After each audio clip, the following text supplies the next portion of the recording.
Okay, I think the stream is off online.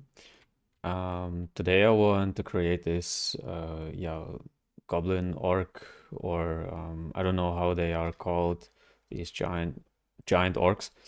Um, I like this dull look on the concept. Um, yeah, and I thought it's again time for a more free work like this. And yeah. I hope you guys enjoy, and please let me know if you enjoy my streams or this piece particular. Um, yeah, if you enjoy it to see me creating this character especially, or characters like this, maybe you will want to see more like realistic stuff or stylized stuff. I don't know. So I'm creating again my some kind of landmarks. Hi everyone in the chat. Um, yeah, I'm pretty fine.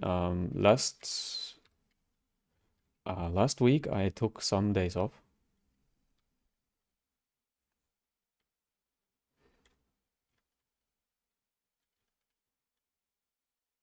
Yeah, nice to hear that you follow my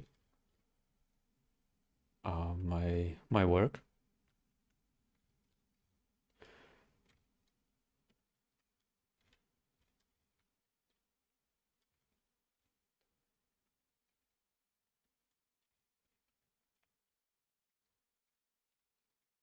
I know at the beginning you see like a child's child's work here, but trust me, trust the process, and you will you will see more uh, progress when we progress this work together.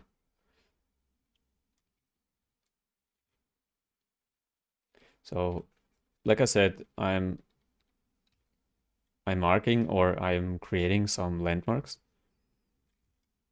on the face and try to rebuild first what I see, and then I will compare with the artwork more and more.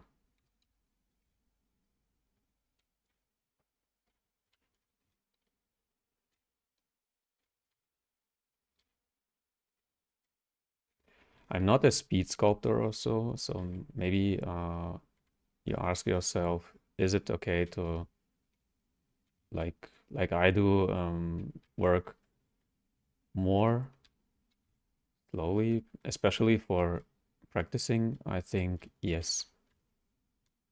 I think, and I do not create a lot monsters or orcs in this particular character here. Um, this is more a practice. I want to get used to more monster designs and monster creation. So it's absolutely okay to work a little bit slower at the beginning, especially in the learning.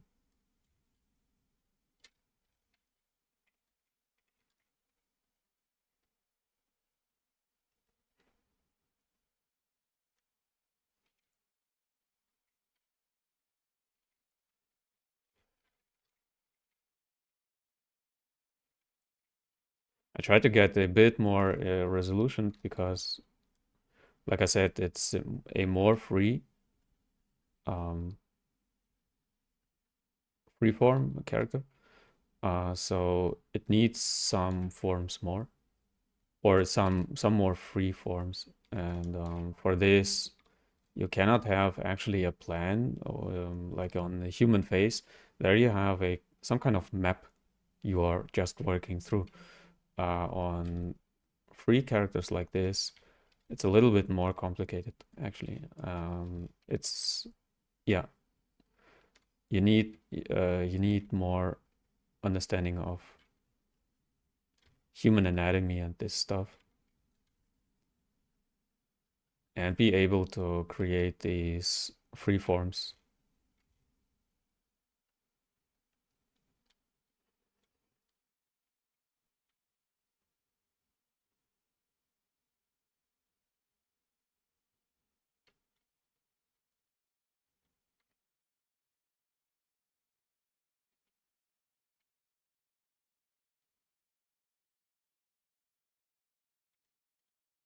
Yeah, cool.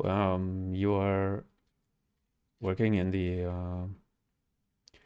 mobile game industry and try to improve. Yeah, it's always 3D artists are never are always trying to improve.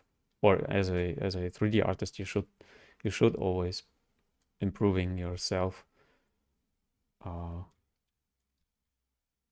in your skill set, because the industry is changing.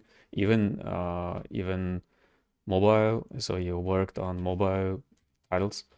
Even mobile um, games are changing. So the yeah, like the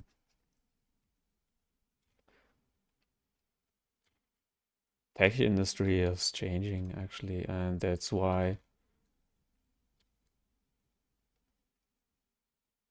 yeah, you should improve your skill set a lot, because now someday it will be there will be no difference between uh, mobile and other devices, I think. I mean, in the workflow nowadays, we should look on like optimization of characters and wireframes and this stuff. But in the future, it will change definitely.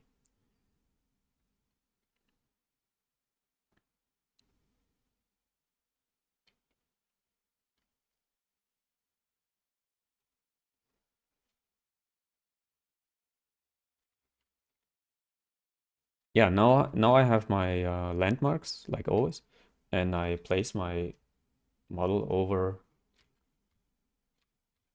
the concept, and I try to get the same perspective.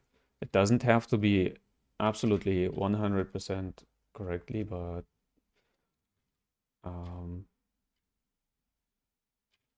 you should you should do it as um, place it as close as possible to see, like for example, like this, and I store my view and I change the proportions of the head.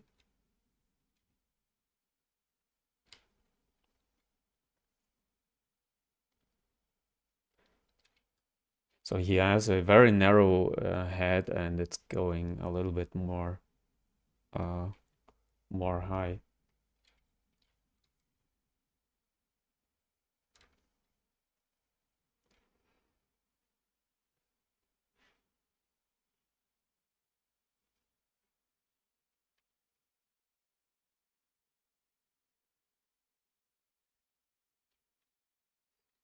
Um, Dynameshing in one subtool, you can actually when you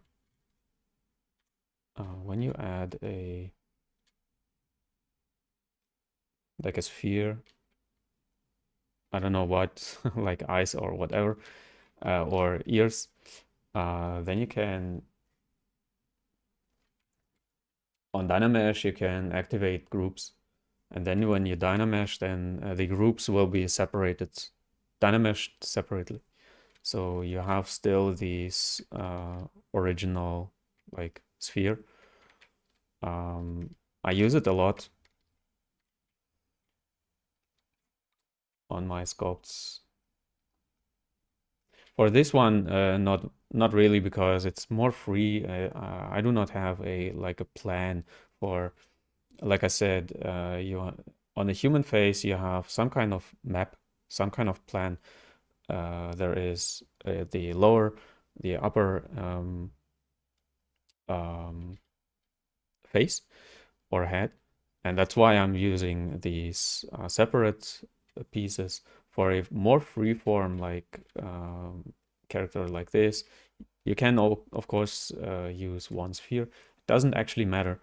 Use whatever you need. For example, for the eyelids, I like to use it because it's separated from the rest, and it's easier to keep the shape correctly. To do not mess it up.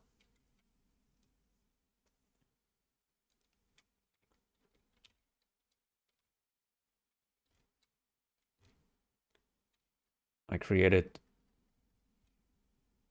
the ear a bit too big, so it's absolutely necessary to watch your concept. It's a little bit hard because the concept is very dark and the model itself as well. So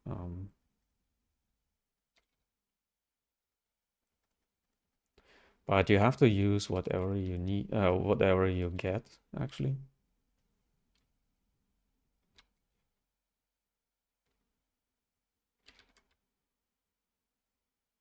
I like this mouth because it's coming out like on a gorilla or so. I would definitely use for a finalization. I would definitely use photos of gorillas to finish this piece here. And as soon as I have my like base, I'm working further on the head and create it like it should make sense in some way. So do not just stick to this concept. It should work as a 3D object actually.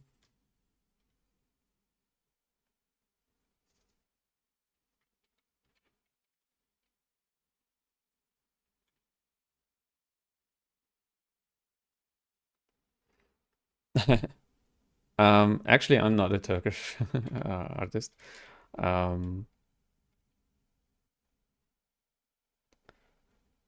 Yeah, I'm not speaking Turkish. I'm sorry for this. Um, the only thing I know in Turkish is çok güzel. Um, it's the only thing I know in Turkish.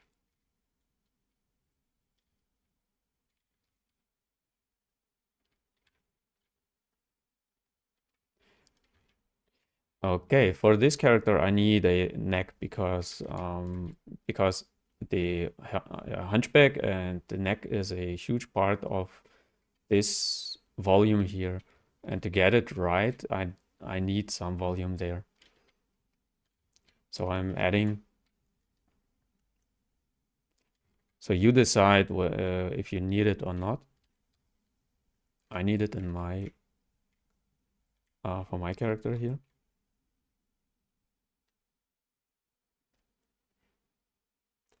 And now, for example, I activate groups and Dynamesh again, and then I have my sphere.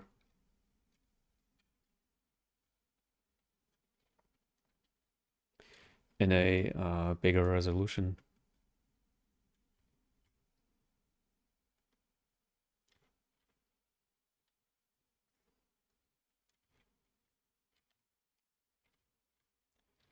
There are no Turkish speaking art streamers. Yeah, actually, English is the most used language in our industry.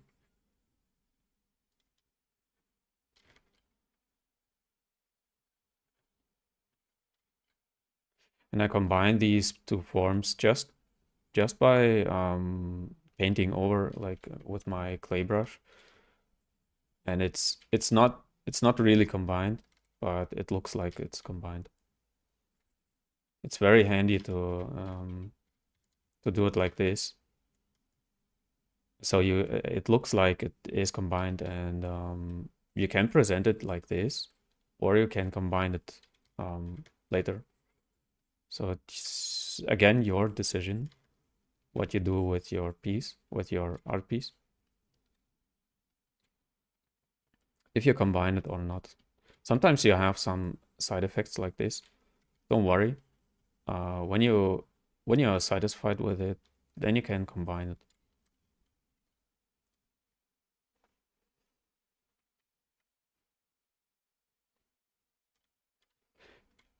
Uh, Twitch, yeah, you're streaming on Twitch. Um, I thought about if I should stream on Twitch or not, but I think Twitch is more for gaming,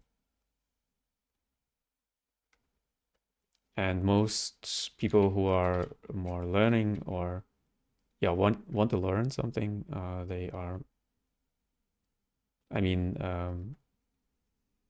watching tutorials are more on YouTube, I think.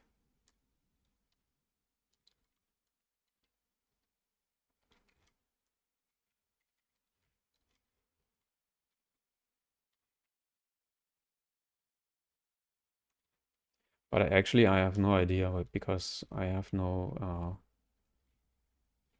Twitch.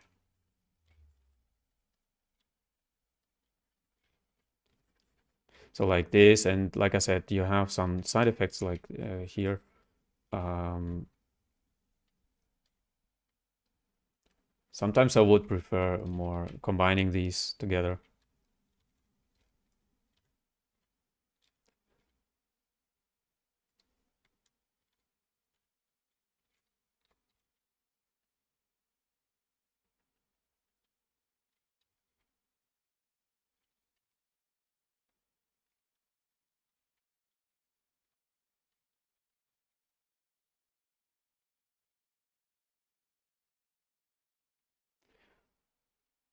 I was taking some days off from uh, from streaming and this stuff because I'm working on my own portfolio a little bit, just a little bit, because I actually have no time for it. But sometimes I enjoy to work on my own portfolio.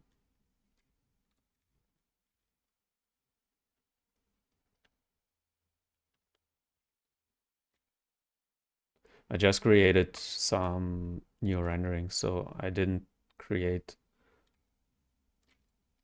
new characters, just a little bit of sculpting, rendering, and this stuff, posing.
He has very small eyes.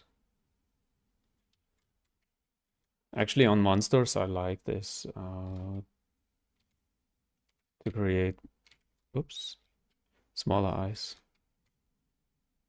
because they are, through smaller eyes, the body itself, yeah, looks even more even bigger, and yeah.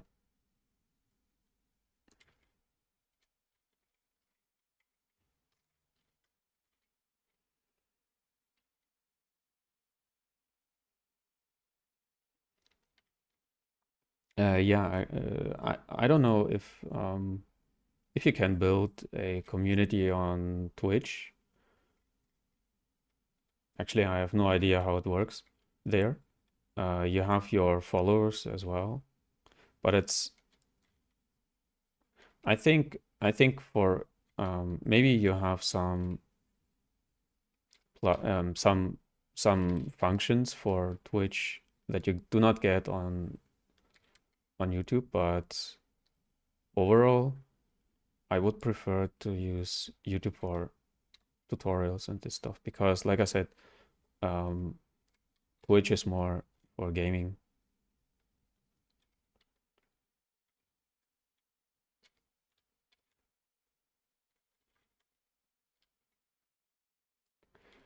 And actually, it should stay for gaming because, yeah,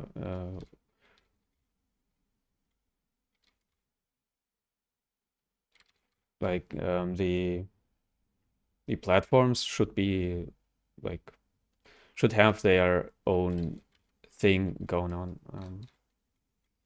I mean, gaming here, gaming there, tutorials here, or whatever.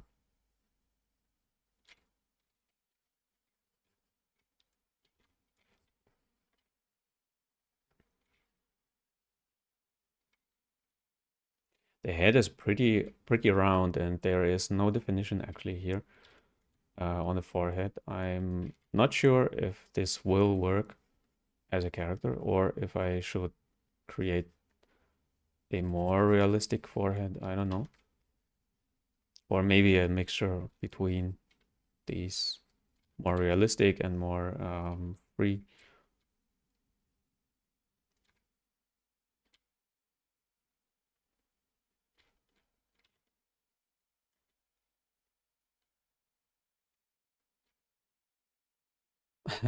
I get often asked how to create the background. Please watch, I don't know, some streams before. I I think the one of the streams before I explain how to put it in the background. I get I get this question a lot. And actually it's no magic actually. It's I can show you where you find the buttons. One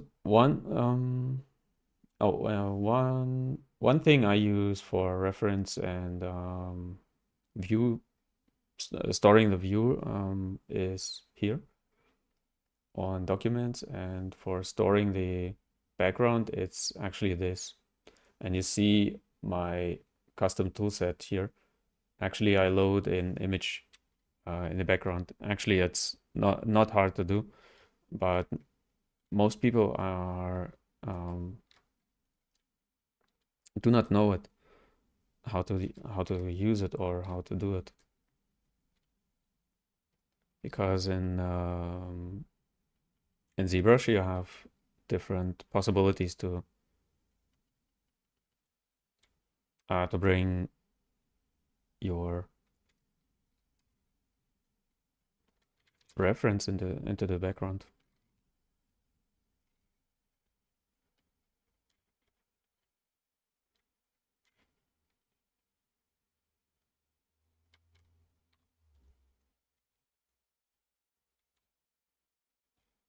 I like this little details on the ears, and I try to mimic them, even if I try to be more like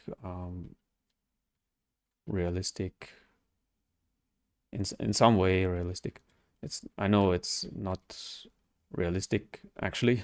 I know it, but I try to make I try to create my characters always like believable. I tell it, or I call it always believable. because it's actually not realistic. But you as a player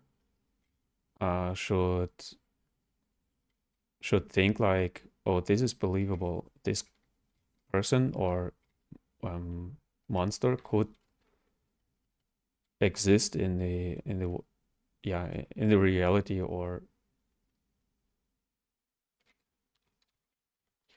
uh, in a believable world.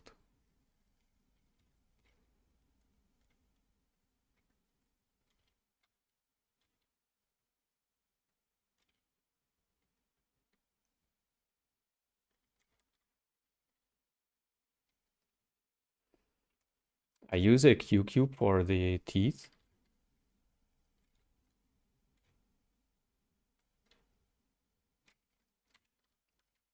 Just place it and split the geometry.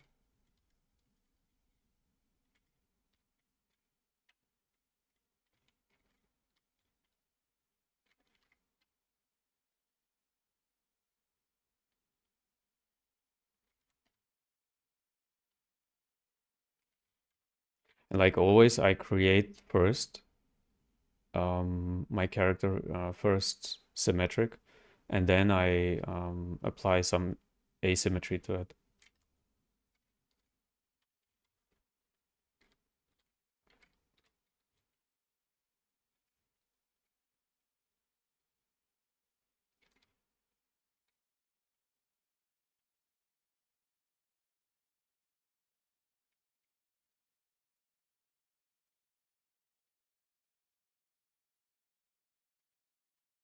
Teeth are actually pretty fun to create.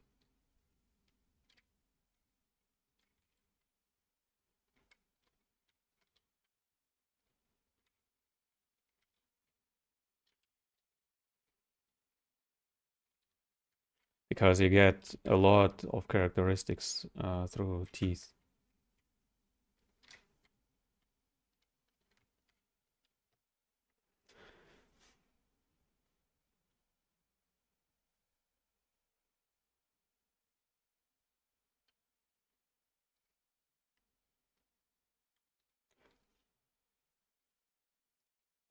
Um, the texture tab, you mean the background? Someone told me last time that you can find another way to place your background. Actually, I didn't watch it, or I didn't watch a tutorial for it.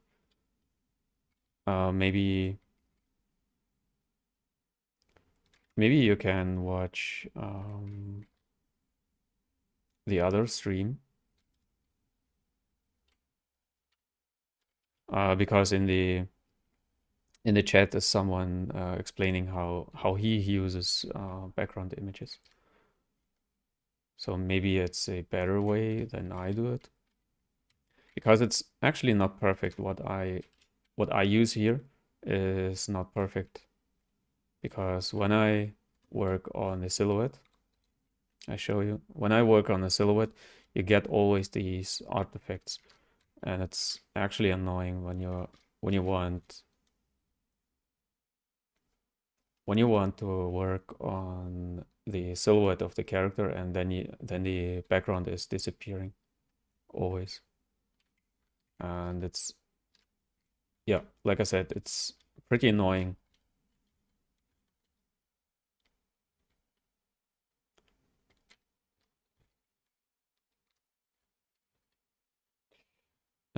Okay, I'm working further on the neck.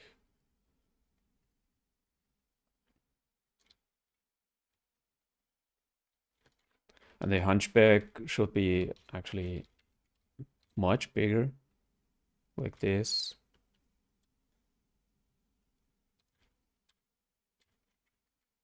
Because he has a very huge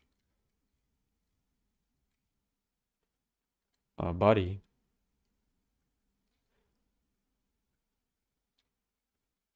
And of course, you have to watch how fat works on the neck, for example, for this character. So do not watch just or do not study only muscles and skeleton for your anatomy studies. Study fat as well. Fat and skin is very important as well.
And I'm spending again a lot of time on the face because it's actually the most important thing on your character, especially when you're working on a, I don't know, triple A or double A game where you see your character more close up.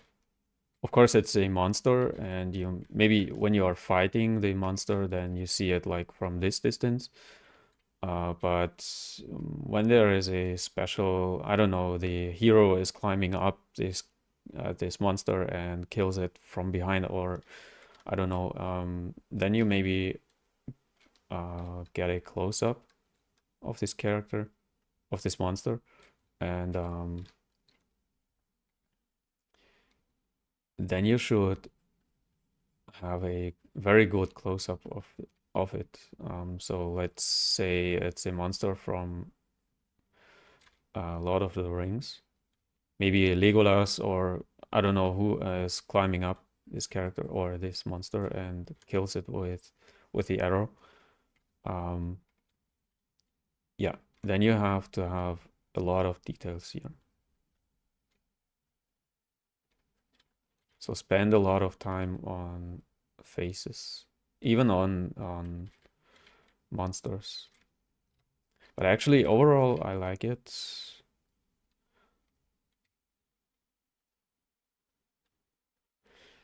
I duplicate the eyes and do my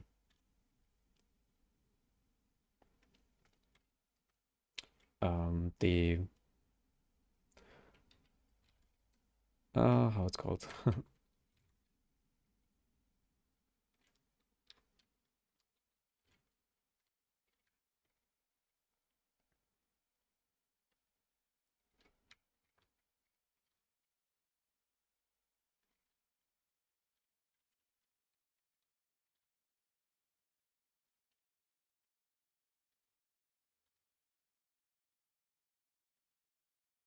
When you have the eye, um, this how it's called. I sometimes I forget words in English. Sorry for that. Um, but you know what I mean. When I have this part of the eye, um, then I can work a little bit more on details.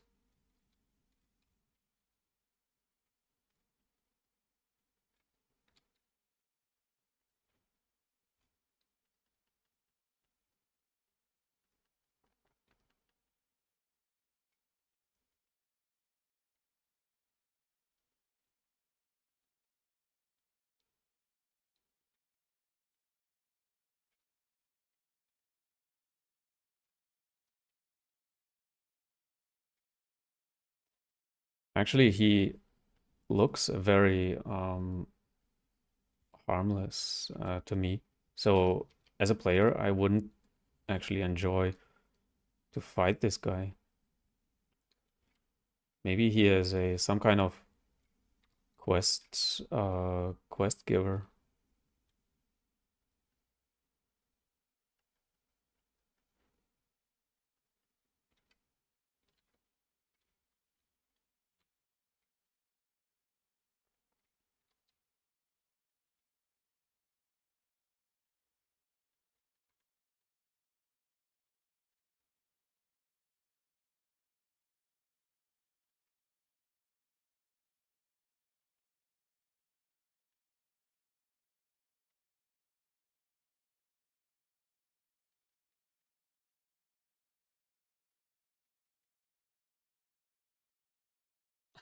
Same same question regarding the background.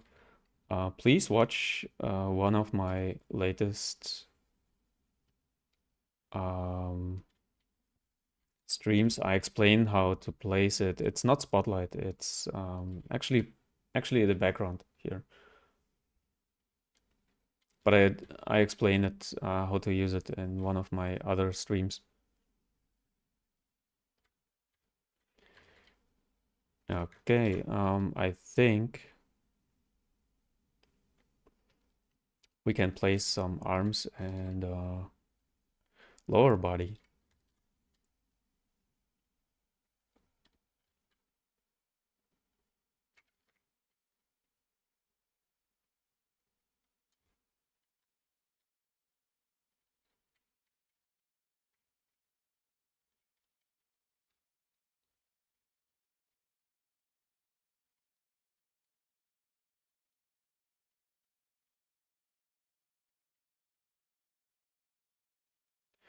For the lower body, I use just a sphere.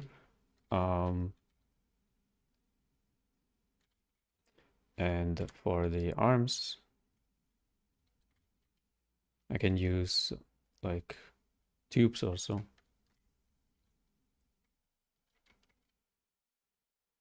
Of course, there are many other techniques or ways to do it.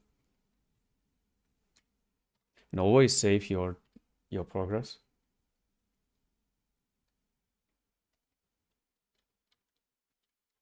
I split the arms from the body.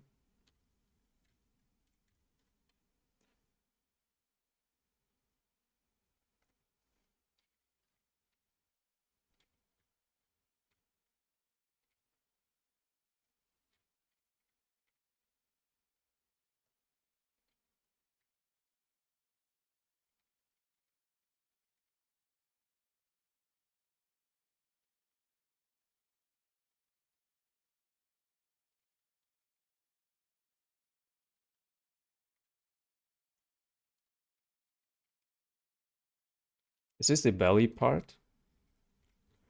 And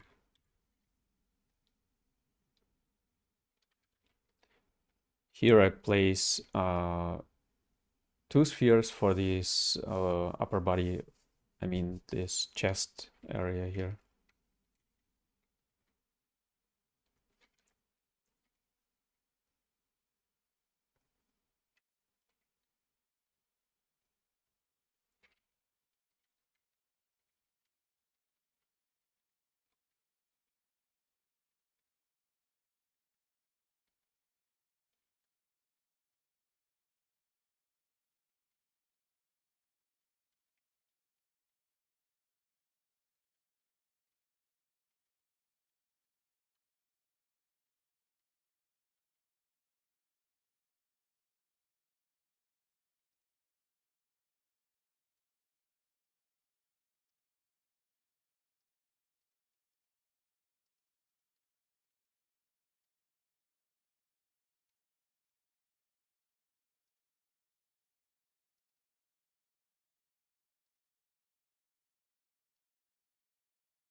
and for the deltoids as well. So you can split the different parts. Something changed here. Sometimes I click something and the UI changes. I think I lost the UI here.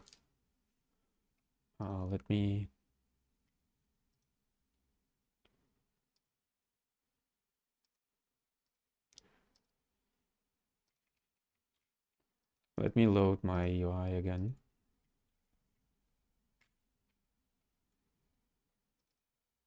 Okay. I don't know what I clicked, but the UI disappeared.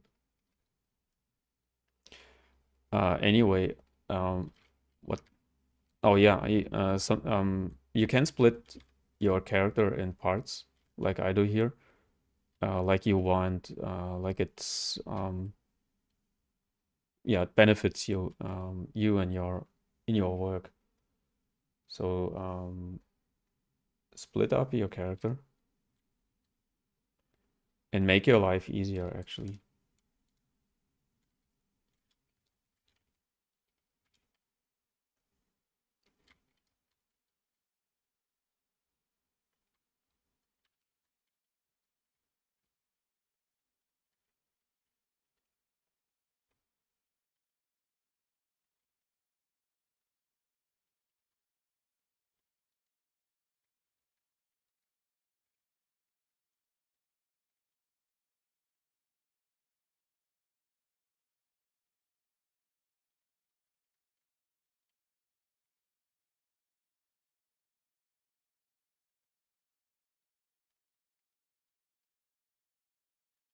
I know it looks strange now because I have a lot of primitives.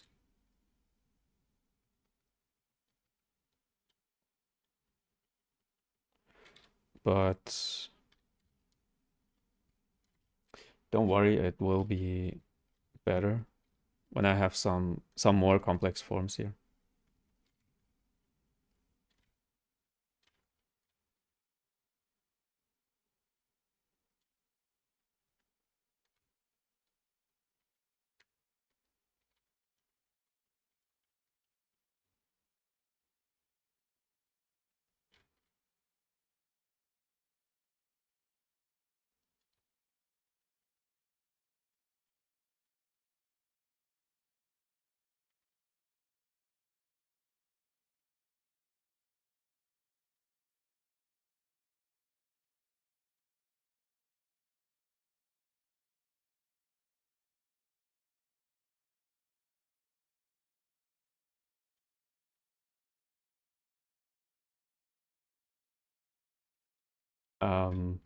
Yeah, thank you, everyone. Welcome to my stream. So some people joined. Yeah, thank you for your participation, actually, in the discussions and so on. I read just through the comments quickly. Yeah, actually, I live in Germany. So one question was where I'm from. I live in Germany. Yeah, that's it actually.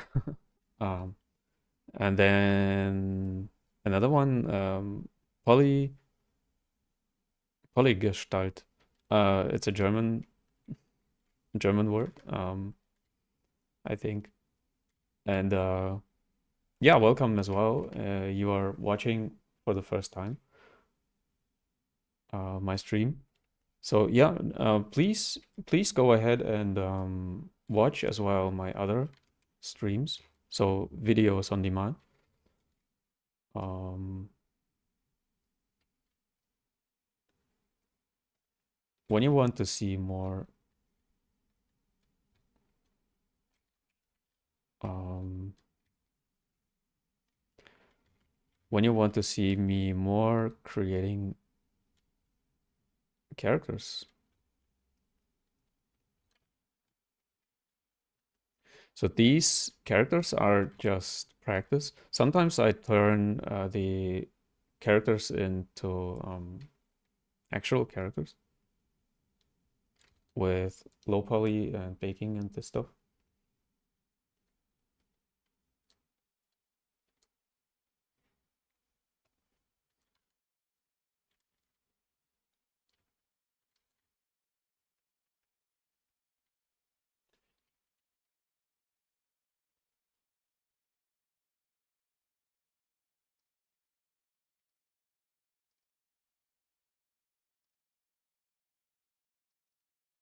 I need another reference from this guy.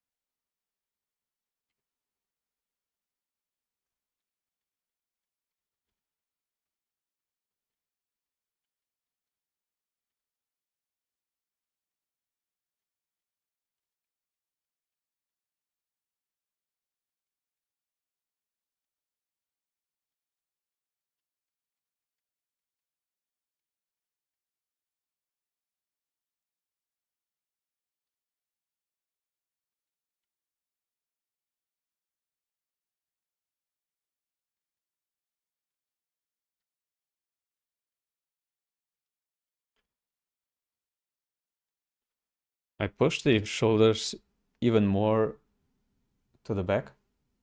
I think his head is very coming a lot to the front. That's why I'm pushing everything a little bit more to the back.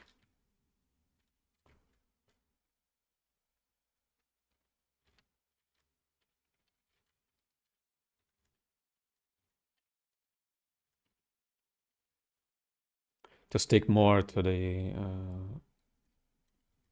concept.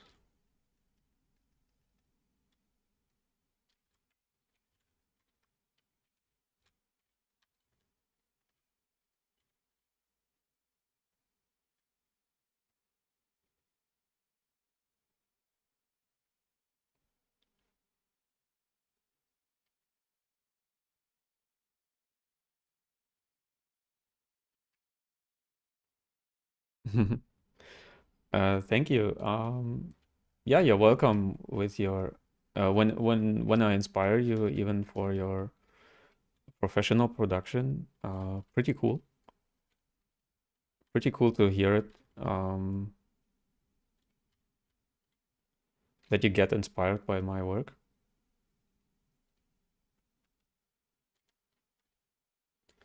He doesn't have these huge. He has huge arms, but he doesn't have these huge muscles actually.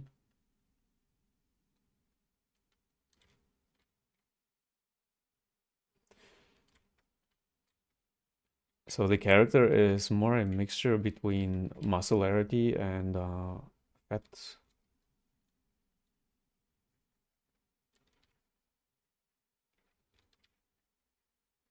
which I pretty much yeah like a lot pretty much. I'm sorry when my English is not perfect. Sometimes I stuck with some words.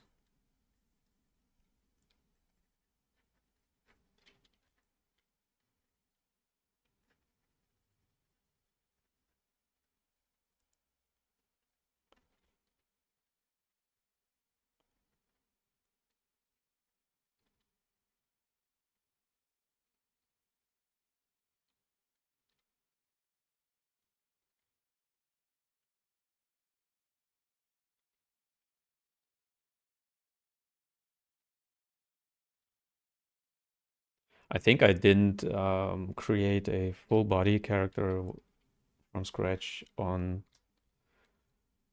stream. Someone told me he would like to have Jesus sculpt. Um, I hope this helps you, yeah, to create your Jesus sculpt. I know it's not perfect like Jesus, but yeah, I enjoy these characters a lot. These amorphic, more free, more amorphic type of characters.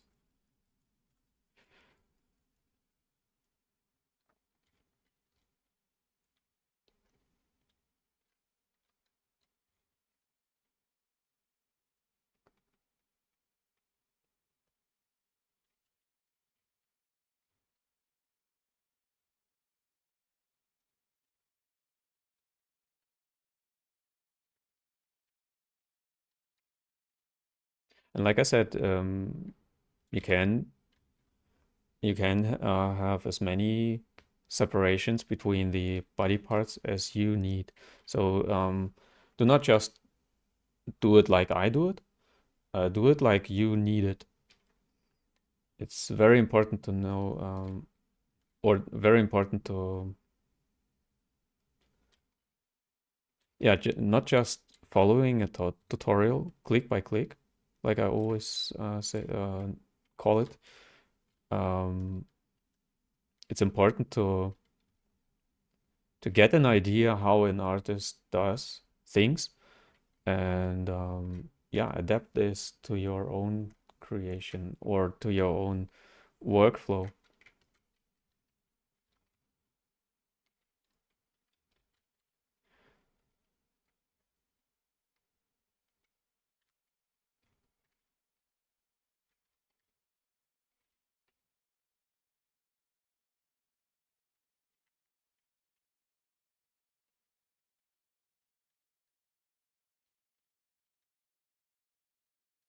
And sometimes you have not enough information how this arm actually works, and there your anatomy knowledge, there you need a lot of anatomy knowledge to know how this arm actually works.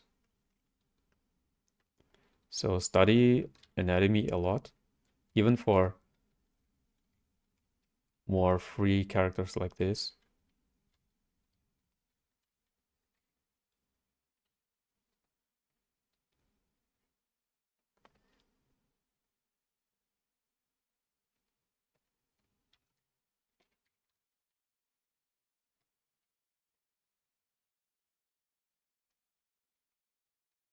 I use here ZBrush, not Dynamesh, because ZBrush is following this bent form a bit more, and yeah, it's easier to sculpt on a mesh that is uh, yeah, following the form actually.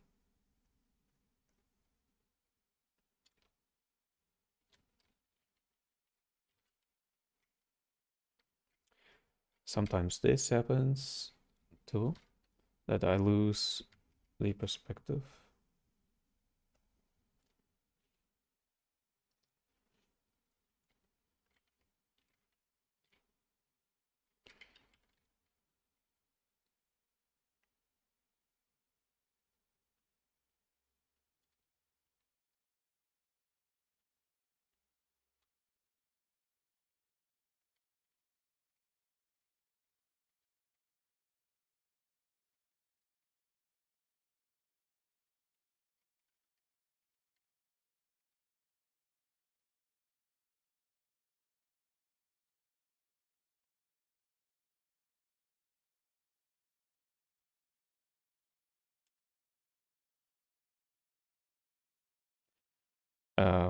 Yeah, uh, you're living in Germany and try to get into the industry. It's actually a nightmare to get into the industry in Germany, because 3D industry, especially game industry in Germany is very, very small. And I wish you a lot of luck.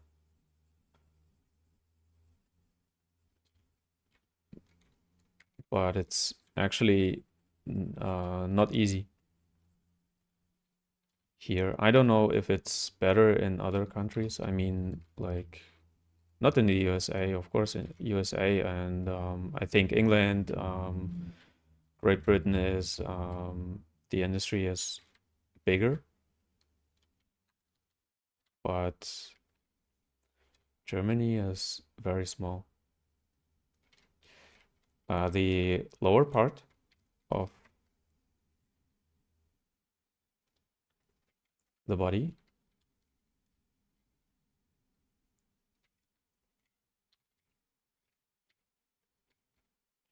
yeah, unfortunately, but actually the industry is getting smaller and smaller, I think, because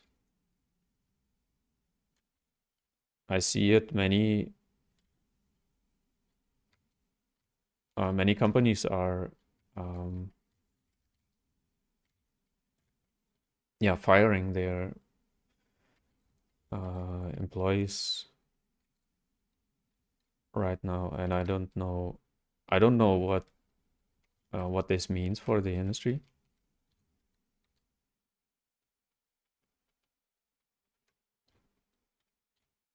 We will see.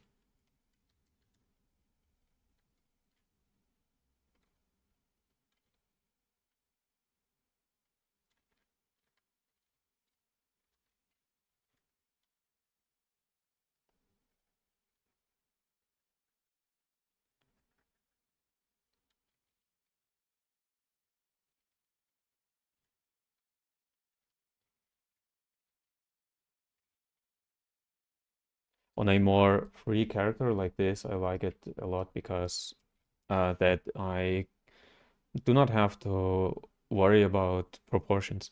The proportions are given from the original artist here. So I just stick to the concept as close as possible.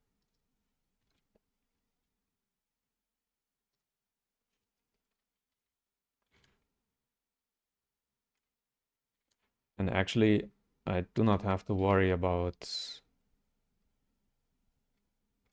um,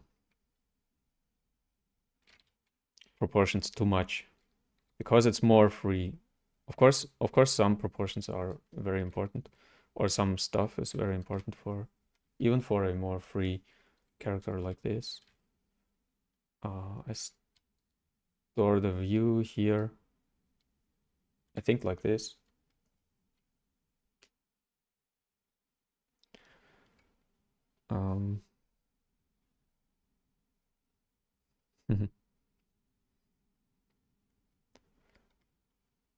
Um, what tablet are you using? Actually, I use a very, very old Wacom tablet.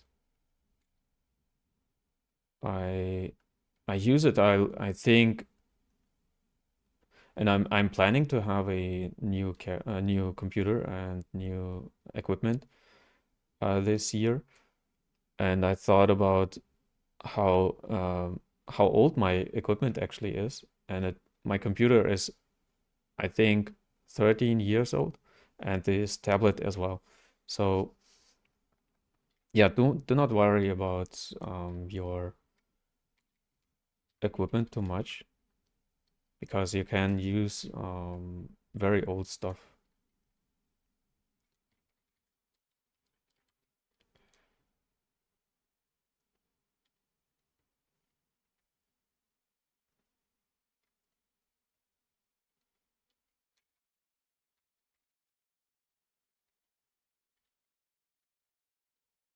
So the computer and the graphics tablet is yeah, did their how should I say it? Did their work very well. Served me very well. He has very strange feet, so I have to figure out how to build these feet and these legs actually.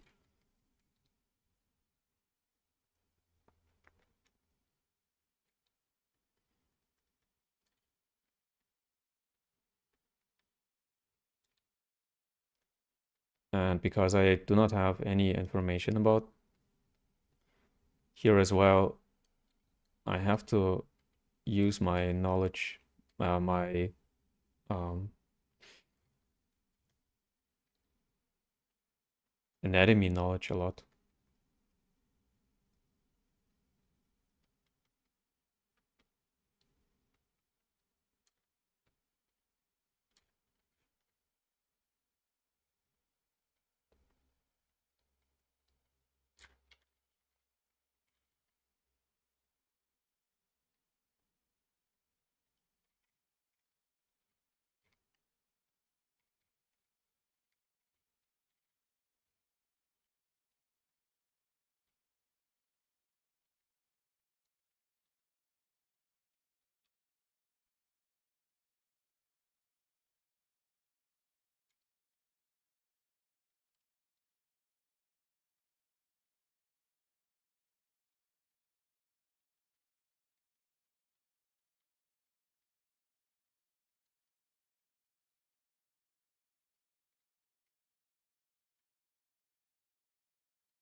Um,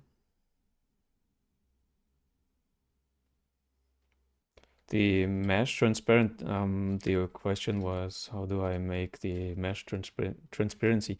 Um, I have a preset here, this opacity, and you find it, I think it's here, oh, under draw, and then you find it here.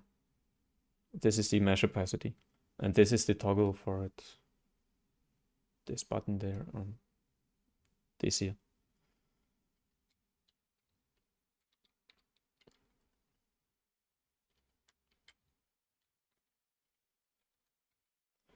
Um, um, are you currently working in a studio or as a character artist? Actually not. Um, I'm a freelancer. I would be open for working in a studio again because freelancing is not easy.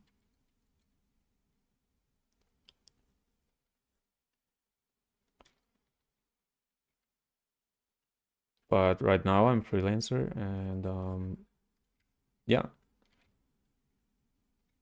like I said, in Germany, it's not easy to get into a studio because the studios are pretty small here.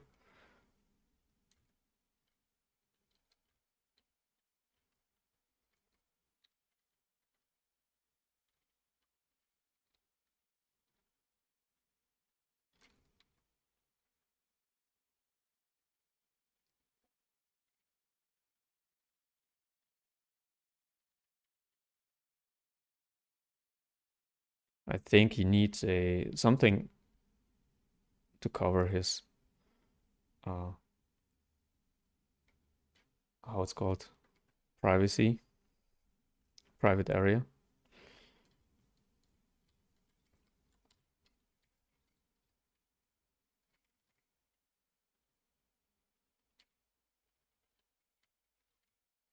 Because as a freelancer, I miss sometimes working with other people. I mean, in a team. Mostly I'm working on smaller projects,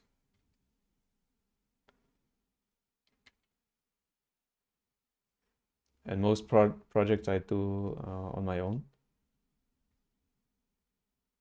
So in a slightly bigger team would be nice to work again.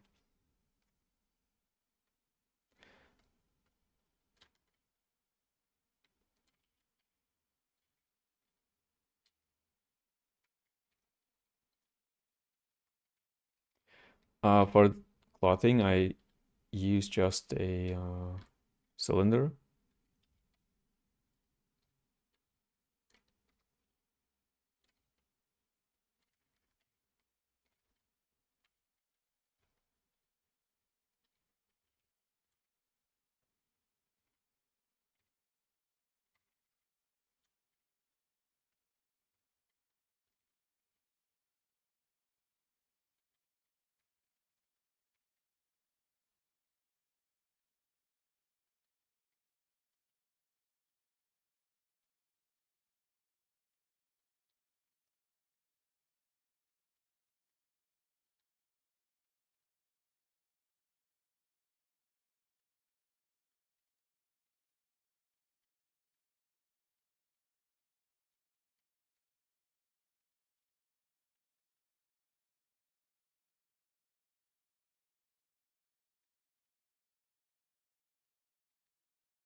So first thing I do is placing some kind of placeholders. It's not a final cloth. I just want to watch if this character, if my character, my creation, is matching the original concept. And I do it as quick as possible. I place some clothing on him, maybe these straps here for his backpack as well. And then I watch, okay, is it a good representation for this character?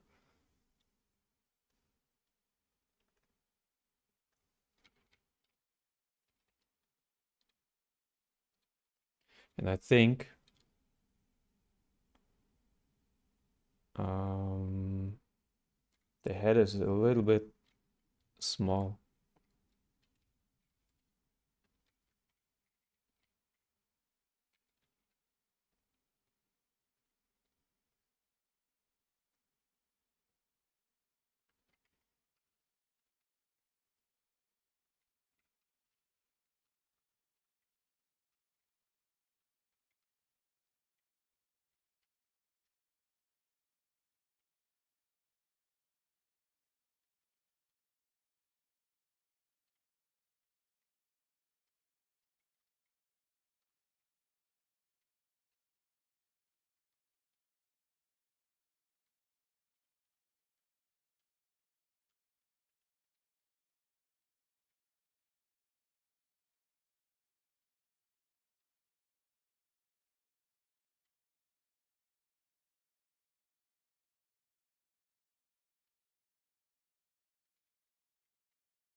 Uh, yeah, the advantage you have with these techniques is that everything is separated and you can match or you can work on the proportions even if you are pretty far into the process. You can still uh, yeah, change a lot of things actually.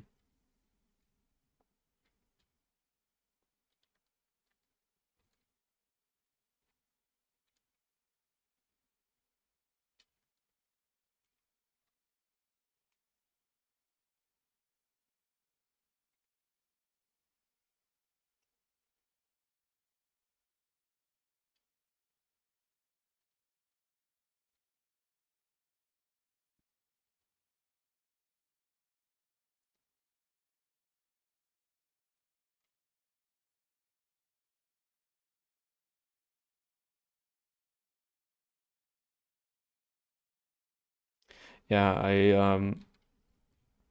I worked with a display-based pen earlier. I tried it out, and actually I noticed this little screen is not enough for me to work on. I like to have a big screen. That's why I'm using my Wacom tablet again. Uh, yeah, because on one screen I have my reference and my details, and I have actually a huge screen here. That's why I have to place the camera a little bit higher. um, yeah, and I'm not a huge fan of uh, screen-based screen-based tablets, even if it looks fancy on a stream when I would work like on a real canvas, but actually it's for me it's not usable for for my work actually, because I do have, or I need to have a big screen for sculpting and even modeling. I enjoy this wide like open space. I place some strokes here.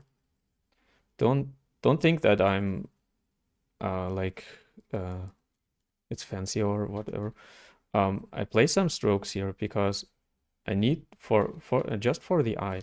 I need something happening here on top, because actually on his back is a lot stuff going on, like scales or whatever. And I'm placing just some strokes here to have an idea what kind of structure, or how many details, or how many uh yeah how much stuff do I want to happen here. And it's actually a little bit easier for the eye to notice form when there is something going on the surface. So when it's like just smooth like this, it's a little bit harder to see the actual surface, um, or the actual form. I don't know if it's just me, but I need it for um, my work. That's why I'm placing some noise here to have an idea what kind of shape this is, and how can I maybe improve this shape or build it back or whatever.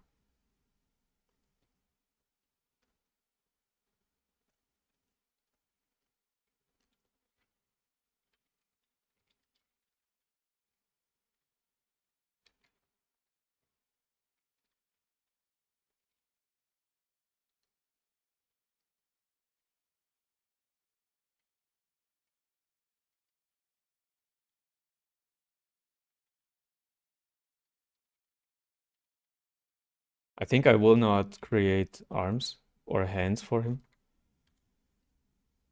from scratch, because it takes a little bit more time. I just use these pre-built pre-built hands here, and don't worry to use pre-built stuff, especially when you're working on a production um, on a production piece.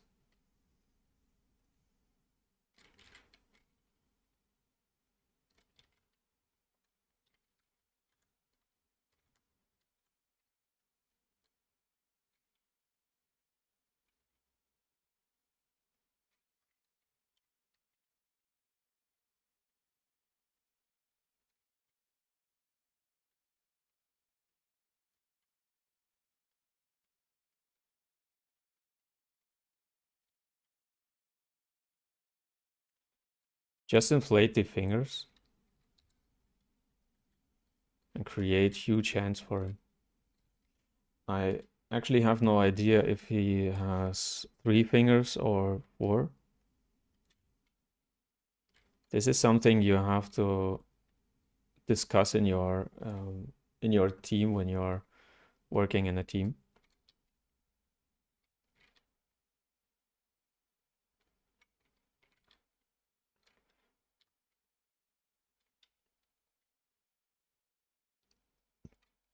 I do not have a team here. That's why I think I decide to leave 4 fingers.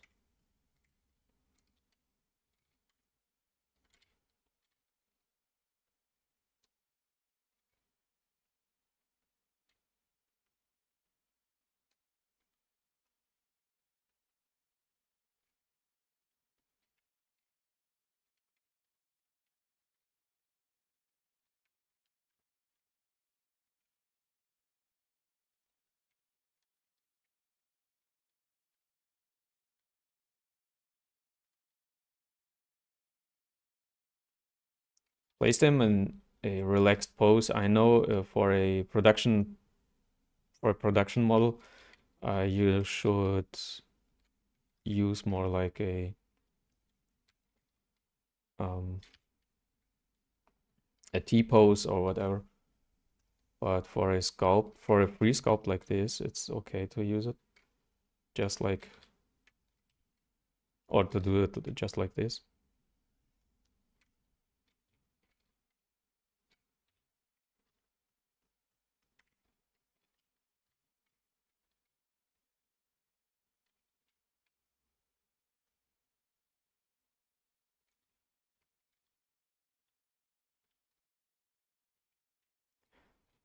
And of course, you can some kind of reverse engineer this whole character. You can create it in a pose like this, and then pose it in a T pose before finalizing. I do it a lot like this.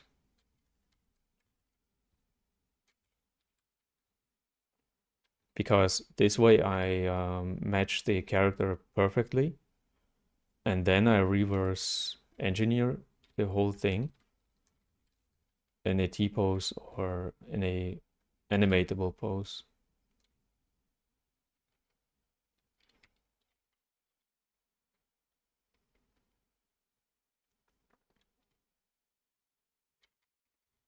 I mean, like this, you cannot animate it or bake it. That's why I recommend yeah, to create it later in a neutral pose.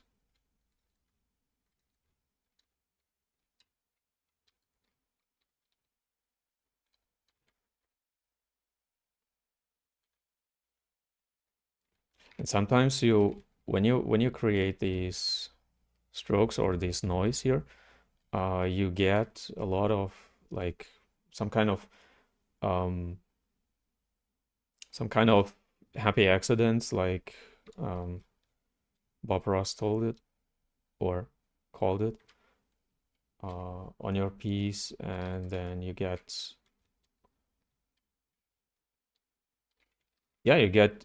actually some details for free.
Actually, uh, I went full in, um, and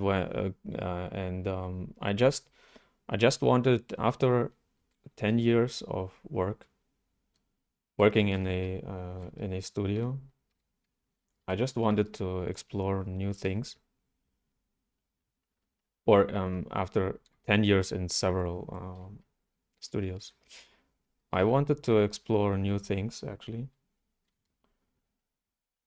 and um, and decided that I need some time out. I took some time out, and then I turned into a full-time freelancer. Like I said, it's not easy to be a full-time freelancer.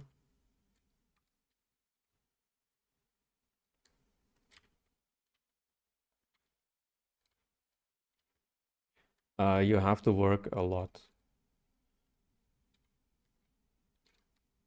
on your portfolio, on your art skills, and this stuff.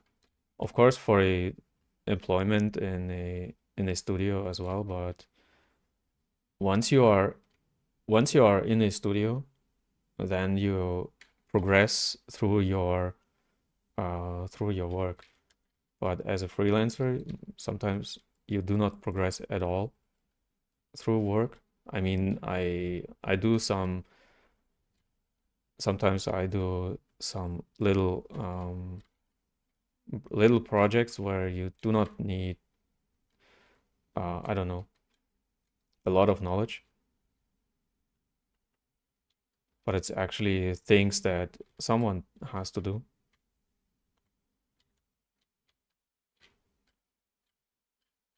So yeah, I decided to be a full-time um, freelancer. Yeah, I'm not someday, but it was a process, of course.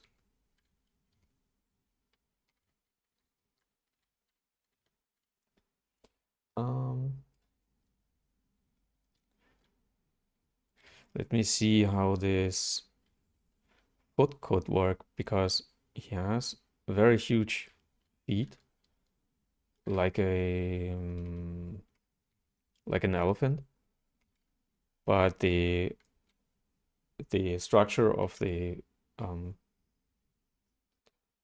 of the lower leg is actually human. So let me figure out how to build it actually.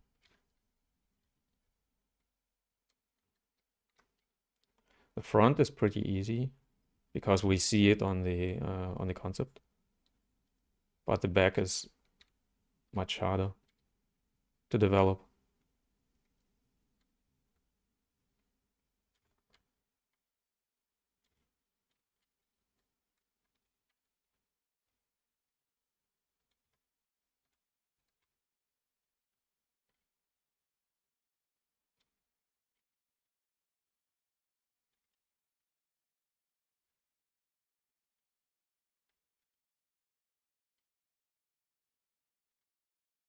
And of course, this is just a some kind of second concept.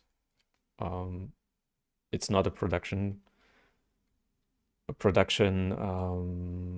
model here. So you do not need to develop it right away correctly. I mean the feet.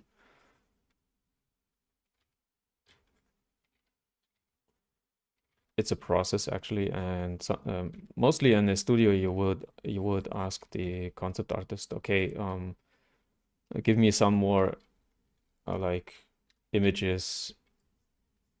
What do you mean actually by these feet? Is it like an elephant? Is it like I don't know what?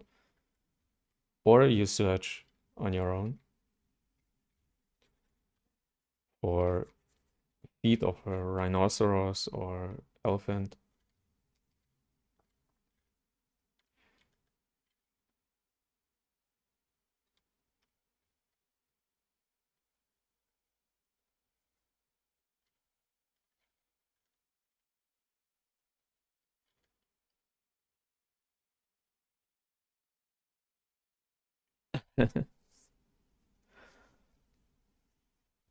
Thank you. I'm very fine.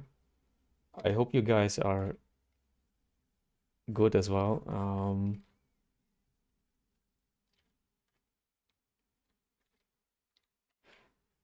Yeah, to your information, I wasn't streaming last week. I think I told that I will do a stream um on Thursday, but actually I was in the mood to take a break. Sometimes you need it for recovery, to take a break and to say like, okay, I'm not doing anything today. But I think I'm pretty fine. So I hope you're fine as well, and I hope you can follow my creation here. First time I create a full body sculpt here on stream. I hope you enjoy this. I'm practicing more like monsters or freeform characters. I call it always freeform characters because it's less a human. Of course, he has humanoid features, but yeah, he is less human actually, and I need to fill up my portfolio with more characters like this.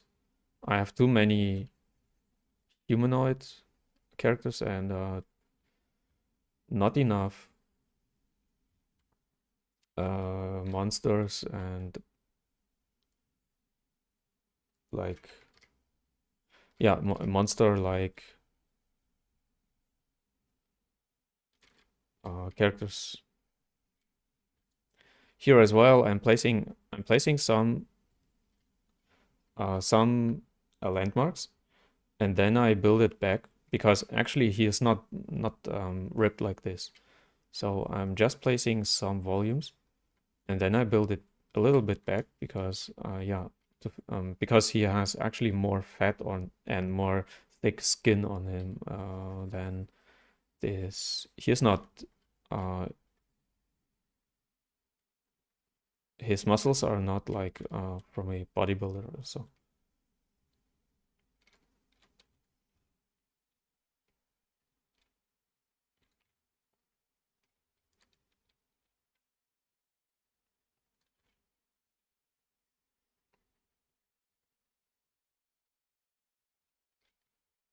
And last week I enjoyed some tutorials on my own, uh, watching and learning.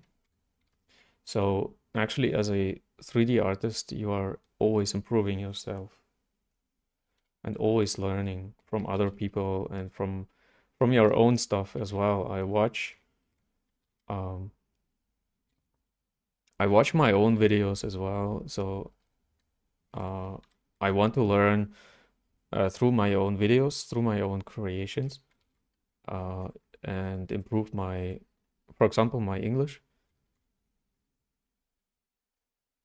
And of course, stuff like, oh, there is a mistake. I take a step back, or I take another look on this character and see what kind of mistakes I did and this stuff. So always looking for improvement.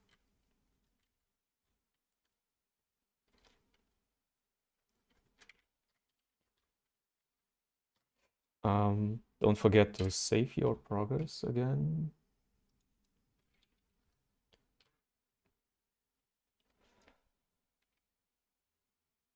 And yeah, everyone who is new to the chat, welcome.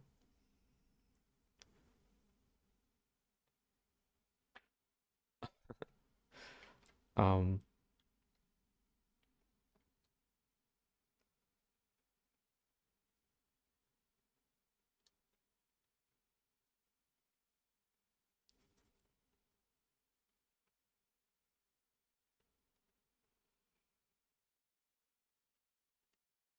So place some details here and watch if this works in the I mean in the full concept.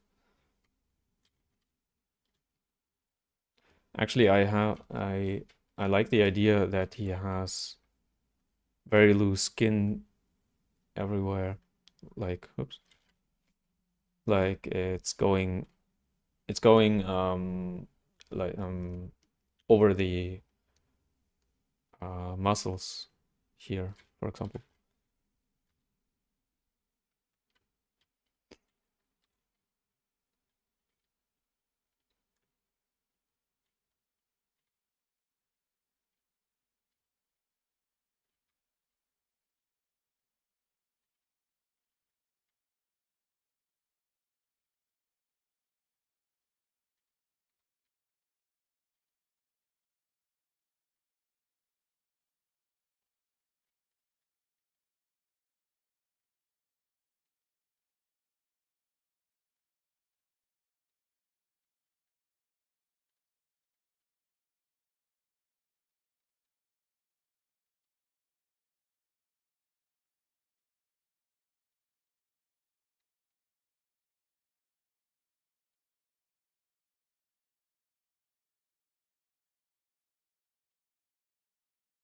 Right now I'm placing this very loosely. Oh, I hate the navigation in ZBrush sometimes because you cannot. I hate this navigation on the background, and you cannot switch it off because and when I want to draw a stroke like this, it's always spinning like crazy. This annoys me a lot on ZBrush. I don't know if someone actually actually uses this navigation on the background. I don't know.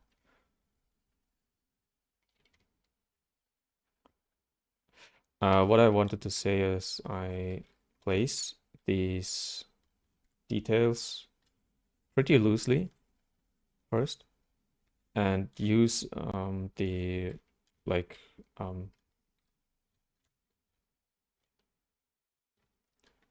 happy accidents later for detailing. I hope this makes sense. Like these strokes here can be used later as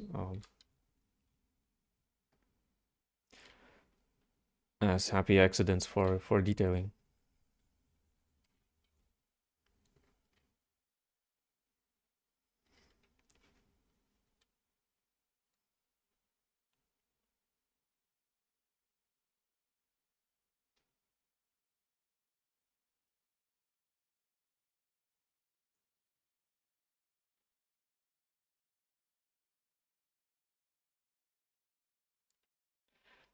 Um,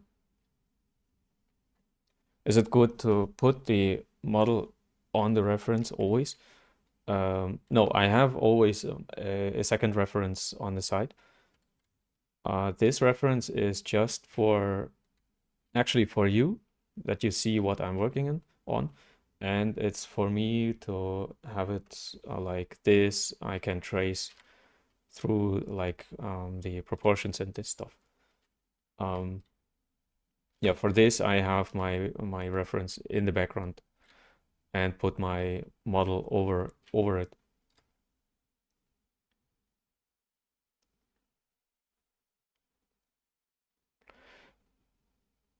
And where to learn ZBrush? Actually, I don't know if there is someone like the Blender Guru. I learned from Blender Guru a lot about Blender, and I hope there is someone who is teaching ZBrush the same way like Blender Guru because uh, I do not like to teach software a lot. Software itself, I mean, like tutorials and this stuff. I like sculpting on my own, and you like um, I like you to watch it, or not to watch it, to learn through it, through my sculpts. And I'm not into it to create tutorials. That's what I wanted to say.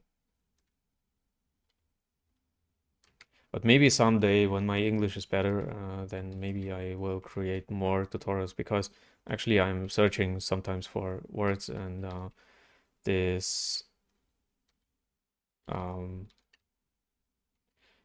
takes me a lot of time to create tutorials that people want to follow.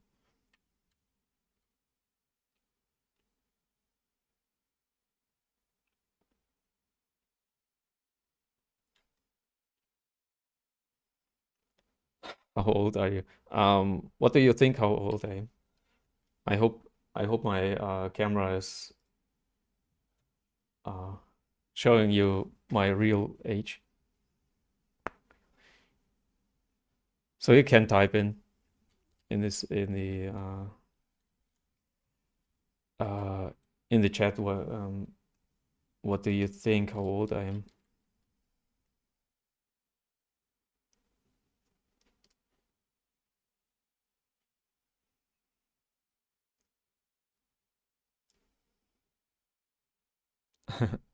Um, yes, I know the Nico, I think, from Speed Character from YouTube, and yeah, he is very fast. Actually, he is working very fast. Um, of course, there is some people are more like on details. Some people are more like on the full body. I focus more on details, and I'm not actually creating speed characters or speed sculpting. Um, I'm more like on I like more spending more time on details. But yeah, actually, I love his character creations a lot. Even if he is working in Blender and I'm working on ZBrush.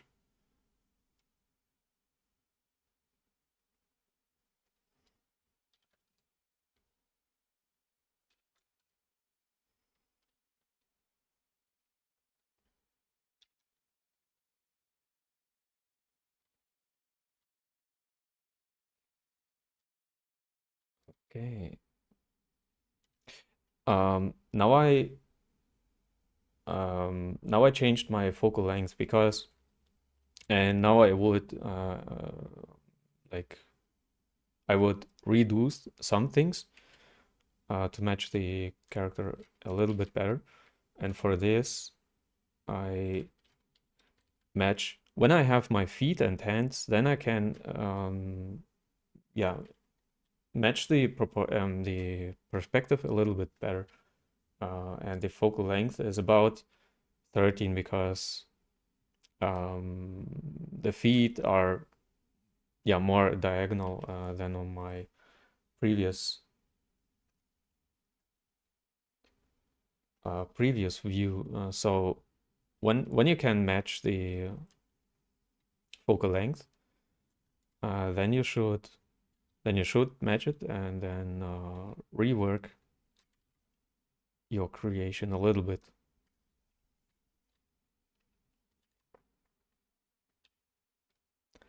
So, okay, you are guessing my age. Let me read.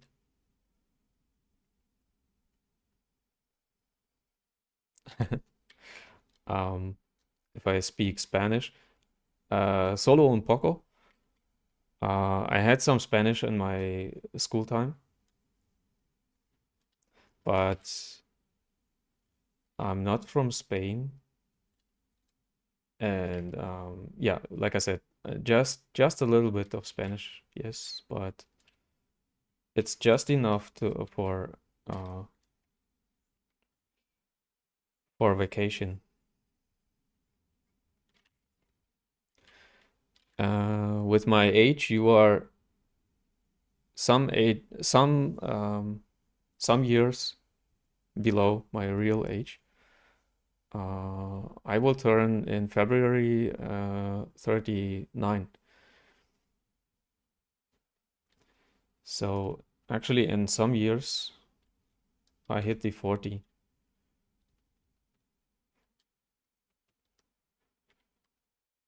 Uh,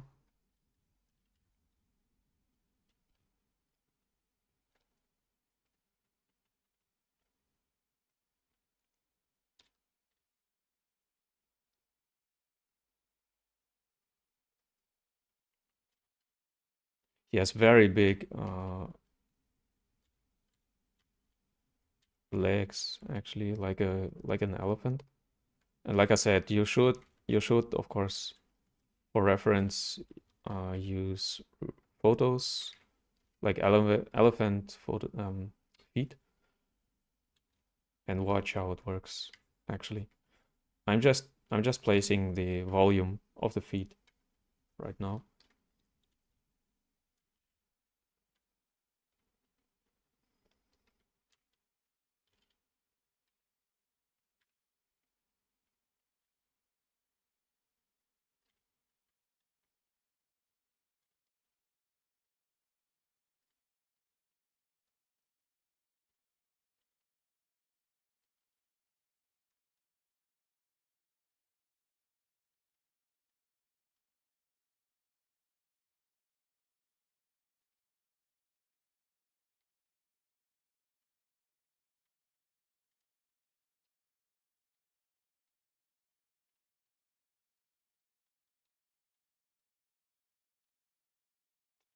I place a new knee calf.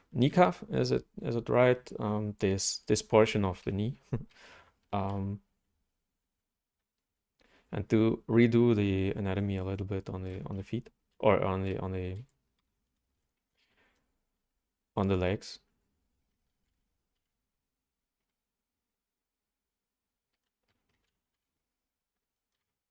And now he is leaning, of course, a little bit too far to the back.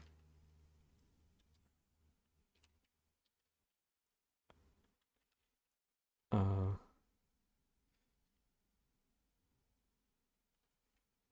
Please watch if your character is leaning towards the back or the front when you work on a full body creation like I do here. Sometimes you have to uh, have a look at it.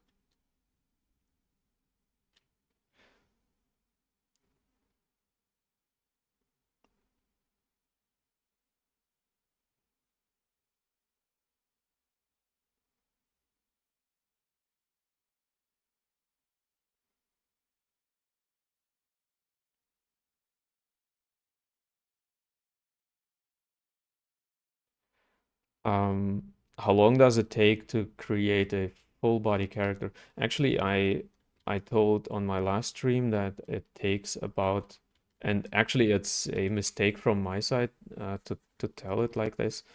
Um, I told like I think so like 2 or 3 weeks, but actually you cannot tell it exactly. And I correct myself now to and say that actually no one can tell for every character how long it takes. I mean, for a character like this, when I would create it with everything for a, I don't know, mobile game, then maybe 1 week or 2 weeks or whatever. Depends, of course, on the hair, on the details, how much details, how close you want to be to this character in the game or in the movie or whatever you want to do with it. Um, so it's difficult to say it like, oh, it takes uh, about, I don't know, 2 weeks, 3 weeks. It depends on the character itself.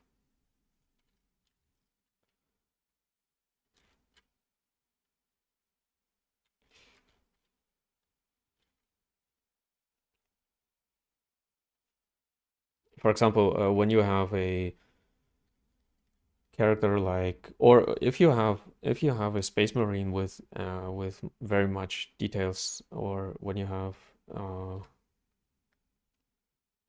Iron Man who has these little things that are moving around and this stuff. Um, yeah, of course it takes a lot longer to create this every single little detail and piece. That's why actually you cannot I cannot tell it exactly how long it takes, but I think some weeks.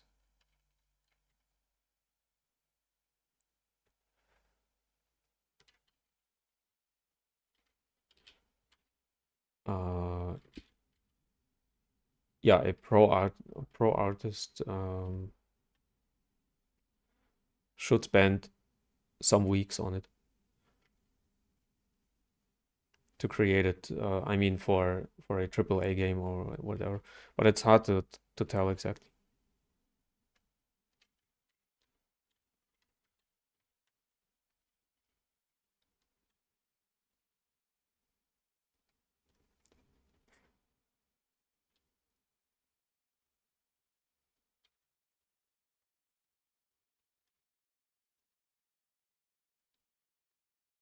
In this stage, you can create some details that are adding a little bit more to the characteristics. Of course, it's not finished like the proportions of the face and this stuff, but you can hand it to your animator and he can create his um, quick rig for it and already use it for some rough animations and this stuff. So it depends, of course, on your workflow and on your studio. But this stage here is already some kind of usable.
I know it's quick and dirty. You should do it a little bit more with precision. What I did right now, I cleaned it up because uh, I didn't activate backface masking, and it was, yeah, tracing through the geometry to the other side.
Work smart and not hard.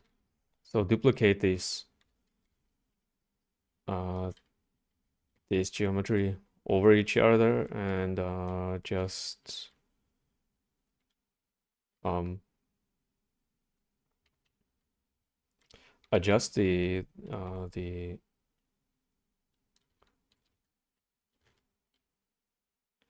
adjust the shape so it fits the arm again. And of course, you should spend more time to give a variation between these three or four.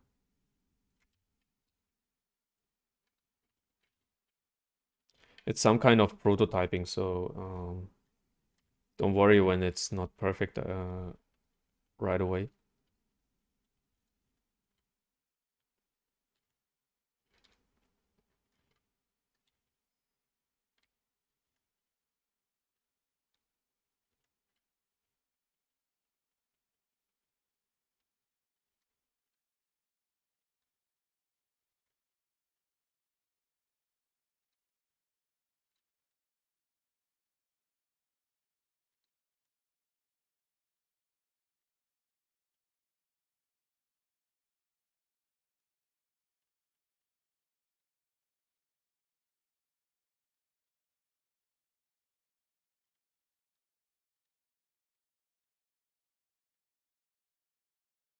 And here you are breaking symmetry when you create it just on one side, like, and yeah, he has some fat that is coming out underneath, or like it's uh,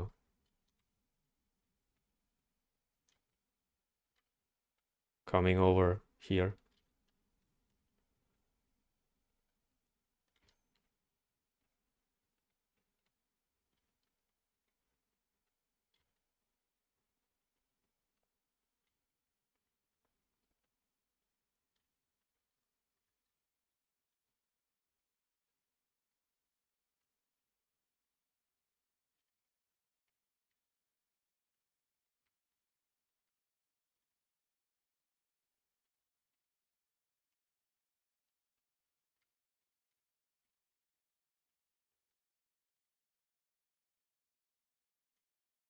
Or this one is a little bit more loose, so it doesn't actually make sense that the skin is um, affected too much on it through it.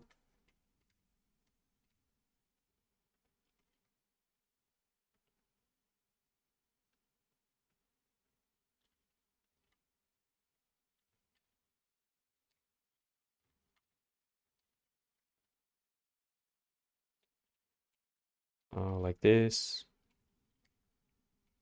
And of course, uh, with textures and this stuff, it will look even better. I mean, like the fat is coming out of this uh, portion of the arm.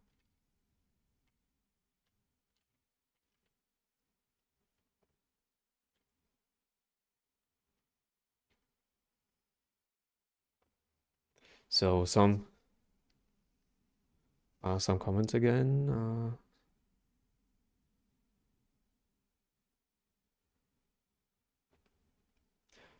Full. Let me see where I stopped.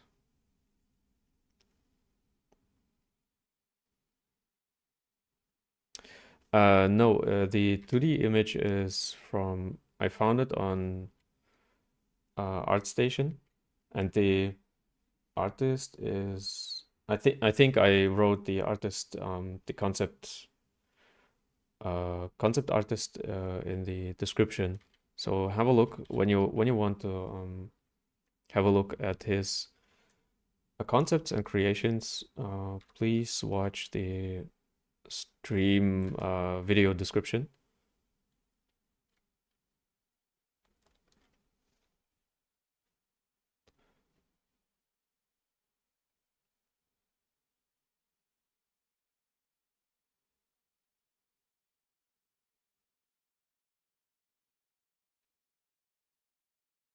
Mhm.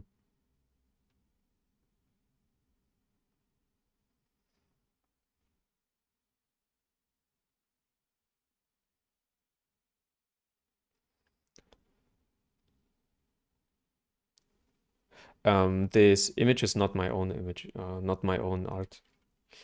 Um, Rigging, yeah, actually, in the future, I'm planning to have more, uh, yeah, um, more tutorials actually, and of course, animation, rigging, and this stuff as well. So yeah, stick with me to the future. When my English is better, then I'm planning to have more of this stuff on my on my channels.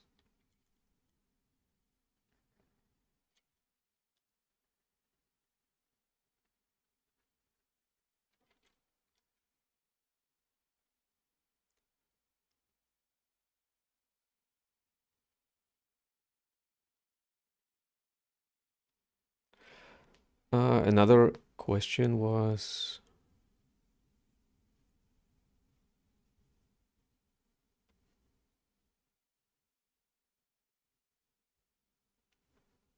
when Naughty Dog comes to you and ask you to work with them, and you said no. Yes, it was a huge mistake, actually, to my opinion.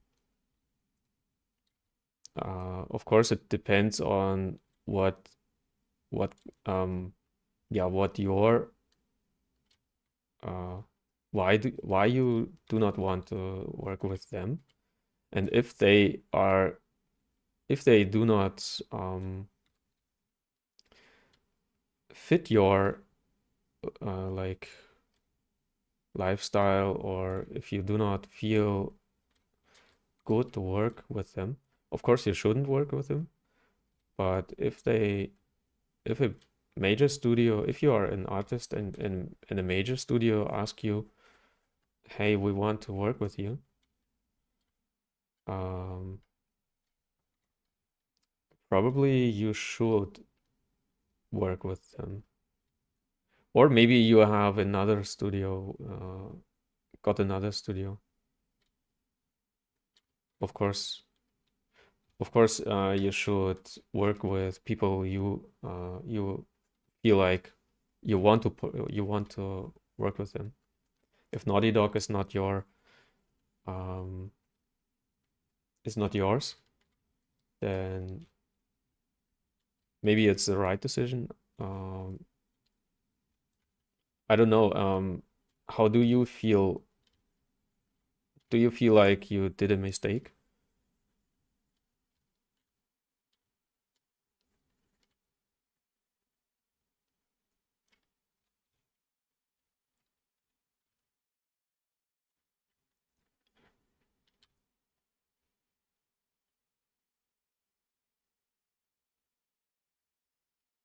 Mm,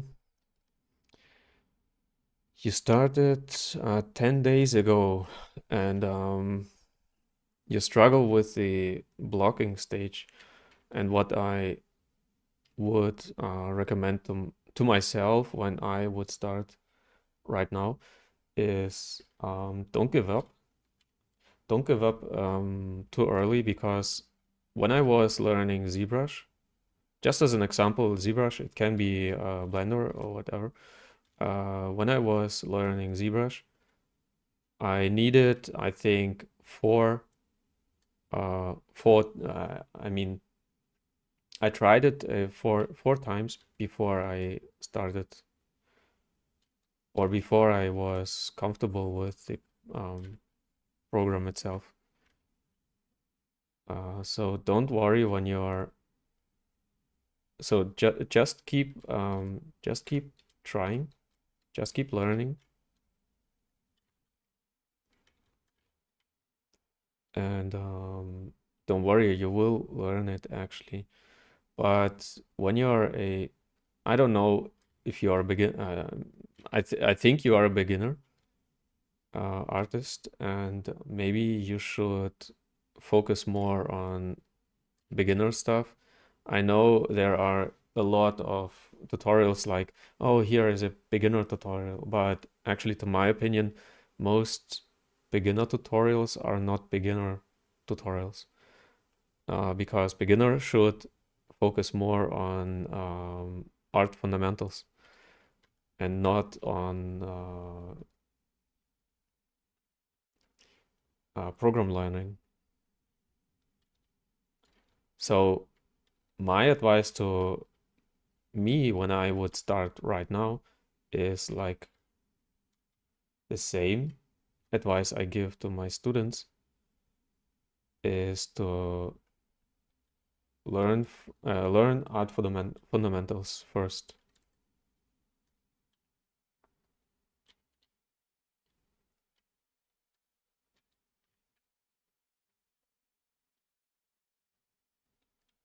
And art fundamentals, if you have no idea what this is, are um, drawing, light, material, and not 3D material. I mean drawing, 2D drawing, anatomy, perspective, I don't know what. And learn these fundamentals at least for 1 year before you start ZBrush learning. This is my advice to every of my students, to learn art fundamentals first.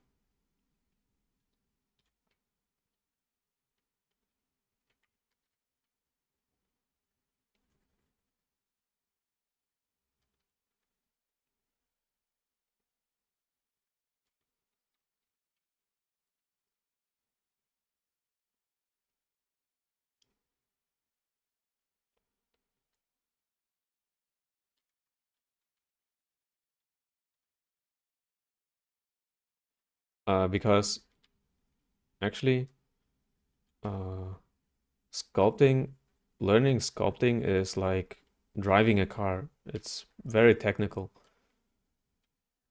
and it can be frustrating when you're stuck with stuff like, oh, how do I get a reference in the background? It should be a button here, okay, but I have no idea what button this is. So this can be frustrating for a beginner. That's why I always tell, uh, do not learn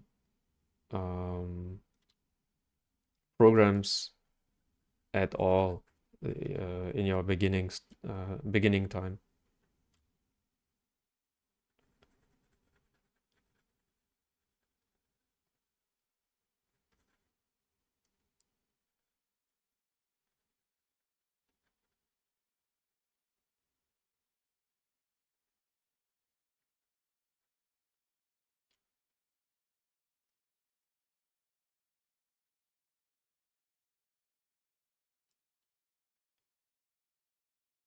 I hope this helps you to uh, yeah, to get better. So focus on art fundamentals as a beginner. Even if I am not a beginner, I'm focusing on fundamentals still right now. When I learn like creature design or creature creation.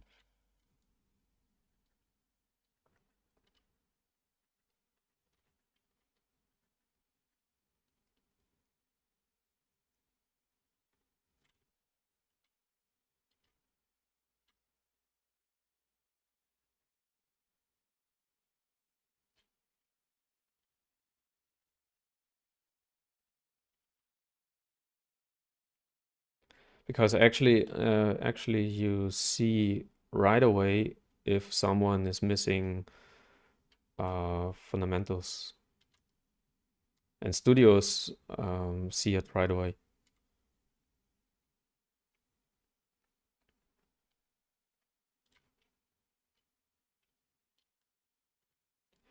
And I don't mean fundamentals in sculpting, I mean fundamentals in art. You see it immediately, actually.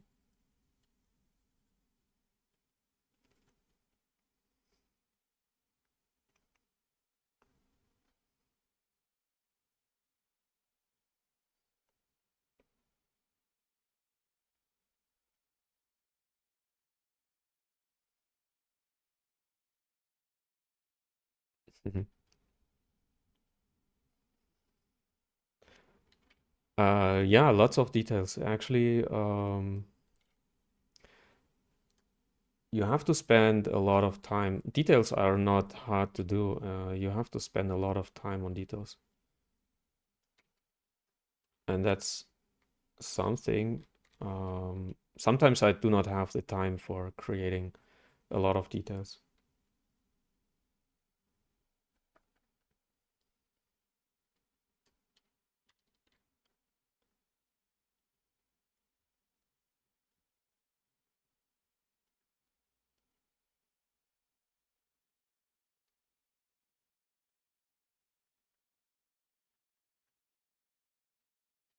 And actually, I enjoy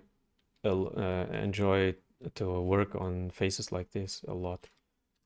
That's why I'm working always first on the head, on the face.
Actually, having a job in a major studio is not always fun or not always easy. Even if you have the job, some people are like, oh, I don't want to work in a big studio, even if they ask me.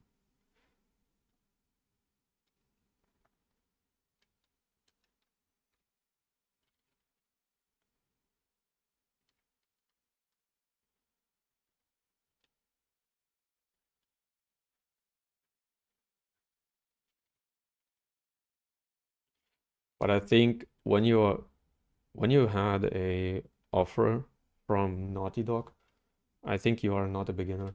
So maybe you are in a position like, oh, I don't like this studio. I don't want to work there.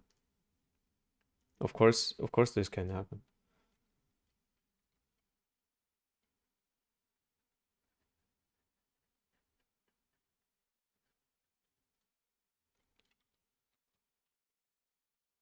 But for a beginner, it's a huge um,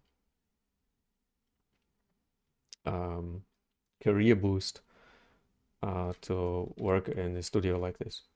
So every beginner wants to work for Naughty Dog or so. And then when they are once in the studio, they realize that the work at the studios is very, very hard.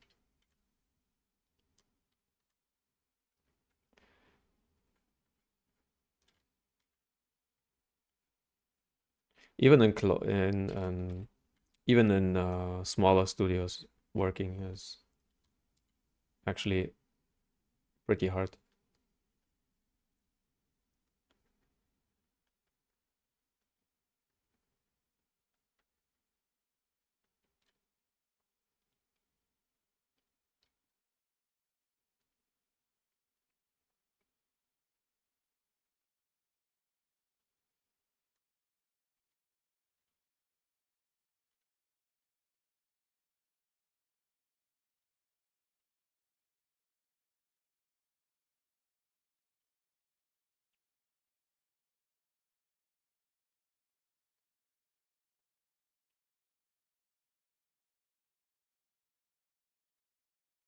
Yes, that's the concept artist, Changming Xu.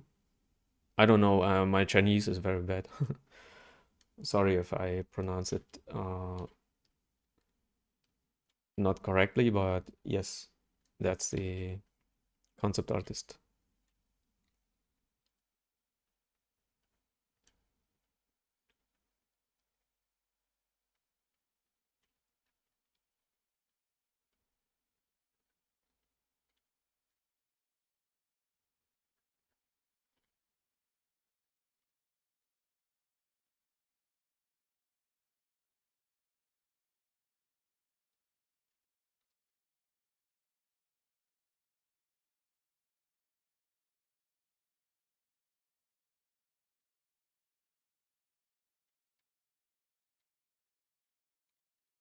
For the lips, I need another reference, like from, I don't know, from a dog or whatever, that has these mouth corners like hanging down.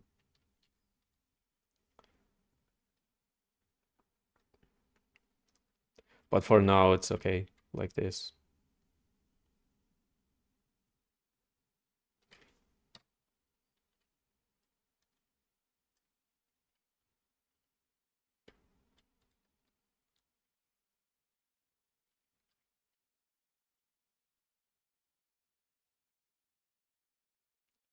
And the further you go from the neck towards the body, the more loose the skin gets. So you have a little bit less like curves there. It's very important to have some areas for the eye to rest. So do not uh, overdo details too much. Have some areas where the eye can rest a little bit.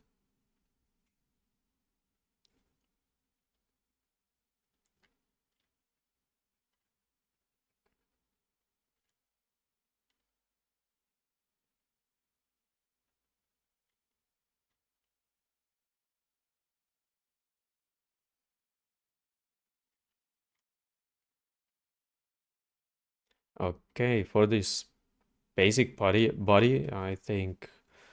um, I think I will create work another time uh, further on this character because actually I like it.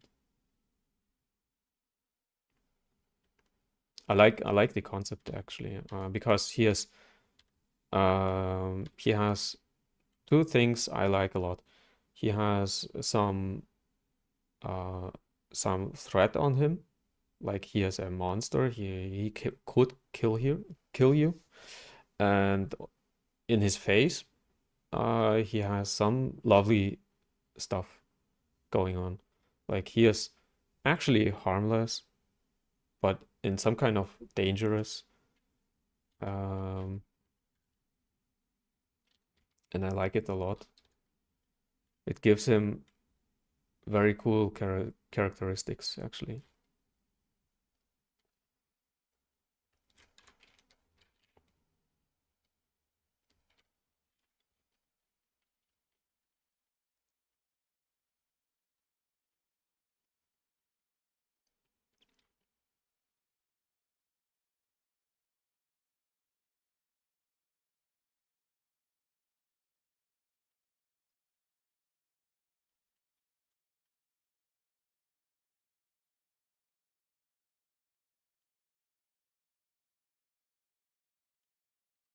So yeah, actually, the concept artist is the most important artist here in this process because he gives actually characteristics to this character, and I do just the 3D stuff and detailing. But actually, the characteristics are coming from the original artist. So yeah, very good work actually. And sometimes you have to watch your character from a little bit far away to notice if it's fitting the original artwork.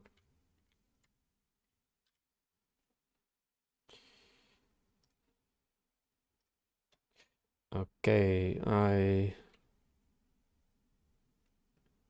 read the chat to the end, and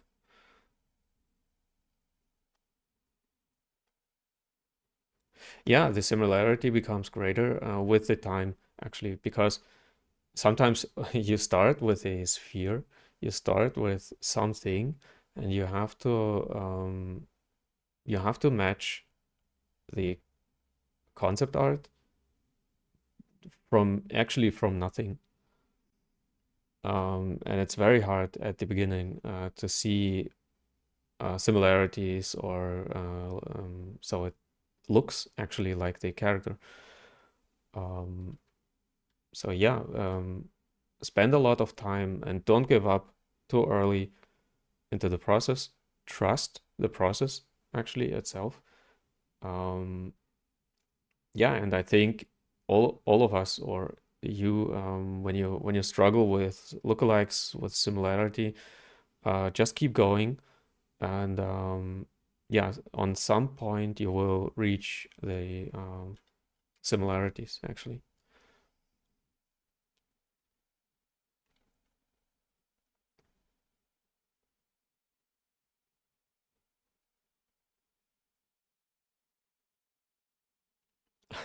When it's when is the time to break symmetry? Um, I think in this stage here is way too early to break symmetry. I think when you start your character like in this distance, I mean the proportioning proportion stuff. Then you go the next level, like working on more details. And then you go the third level, like this, and create some wrinkles and this stuff. And I think breaking the symmetry, I would prefer to break the symmetry at about this stage, at the fourth level of detail. Then I would break the symmetry um, like creating a I don't know what I mean a complete different deformed face, but not at this stage. This is way too early. I hope this makes sense for you. So I stick with symmetry as long as possible and break the symmetry at the last stage. Of course, when you create like clothing like this or a bun like this or I don't know, then you break the symmetry a little bit uh, earlier, I think, because yeah, like he has three circles here and one half circle. So yeah, for this circle, you have to break the symmetry. Or for the teeth, it's not hard to create these teeth, so you can break the symmetry a little bit earlier.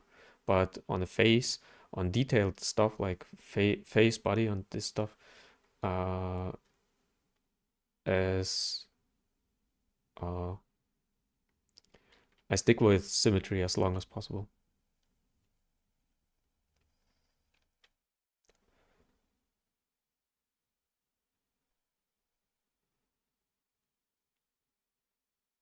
But actually, this question was not coming a lot. When to break symmetry.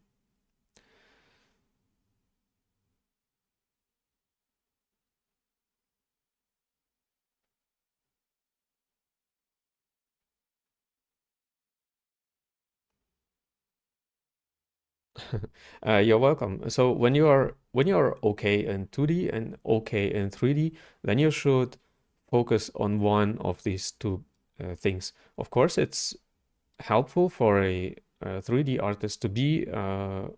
I'm okay in 2D as well, so you should be capable in a little bit in drawing, but you do not have to be a master drawer. It's okay to be just okay in 3D when you want to stick with 3D. In 2D when you want to stick with 3D. So focus on one thing. But when you are great in 2D and just okay in 3D, but you want to change to 3D, then stick with 2D, create your own characters and bring them to 3D as well. So you fill up the full pipeline.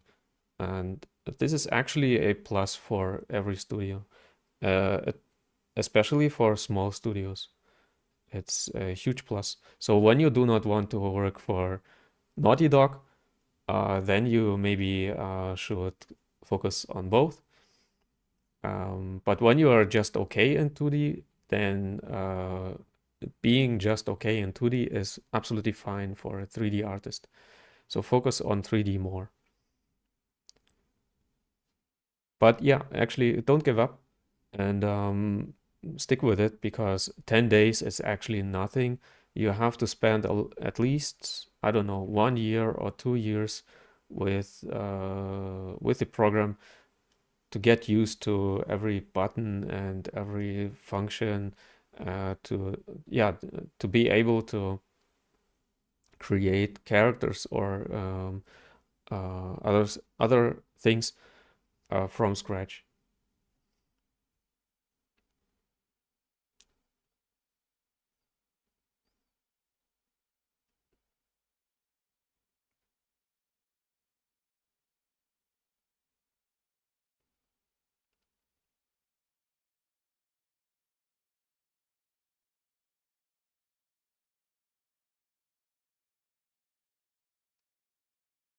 Oh yeah, thank you for the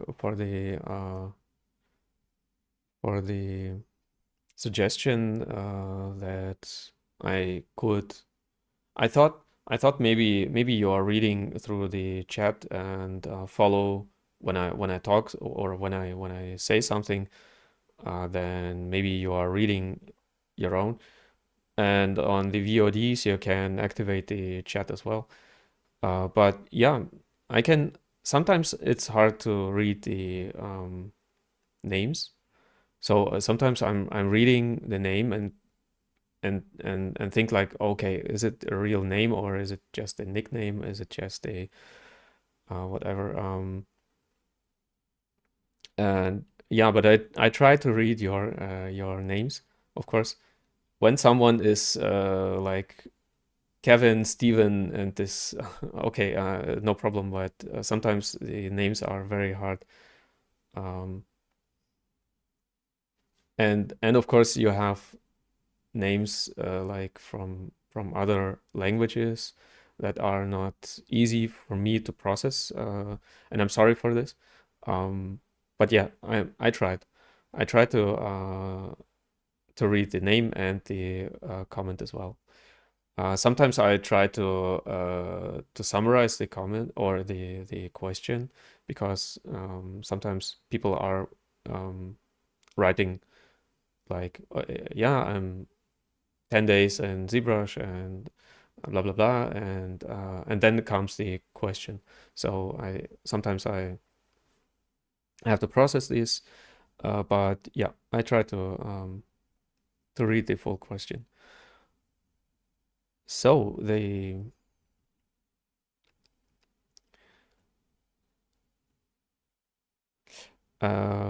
okay, from Spotfire, the question was, how much time do you have to finish a character? Actually, it depends on the character. I told it, I think, earlier that sometimes you have, I don't know, AAA game and you get 4 weeks for a character. Depends on the character. If it's a hero character, if it's a monster, how detailed it is. Sometimes you get for a mobile game, you get just some days to finish your character. So yeah, it always depends on what is the purpose of this character. So it's hard to say exactly how long it takes to create a character from scratch, actually. Sometimes you get even scan data from clothing or from people, and then you have to use these scan data to create your character. So it depends, of course, on the workflow. Sorry.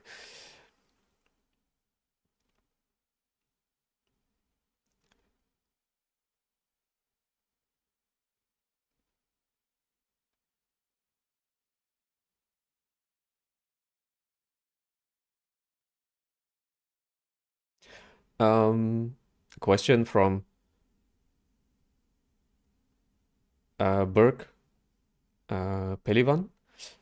Um, Hi, I'm a Blender artist, but I'm so confused about sculpting. Everyone says or say something different, ZBrush better or Blender. Um, yeah, actually, what is better than ZBrush or Blender? Actually, I have no idea because I do not use Blender for sculpting.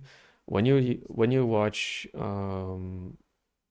Blender sculptors like this speed character channel from Nico, I don't know his last name. Um, he uses Blender. He was a ZBrush user, ZBrush sculptor, and he transferred his knowledge from ZBrush to Blender. And it's actually he creates beautiful characters, cool stuff, and this stuff, and so on. And you cannot say if ZBrush is better than Blender. Um, just get used to one of these both and stick with it. Yeah, it doesn't make sense to switch between these. When you have the chance to use ZBrush, I would recommend to use or to learn ZBrush. But even sculpting in Blender gets better and better, I think. And maybe someday, I don't know, maybe someday it will be the industry standard. I don't know. Yeah, and maybe all of us have to switch to Blender. So there is no better or worse. There is just a like, do I like use this or the other one? And I cannot tell it that something is better than the other thing. Like on a car, what is better? I don't know, Mercedes or a BMW? Actually, both have four tires and they bring you from A to B. So yeah, just enjoy the ride on whatever um, program you like. Sorry, I have to drink some water.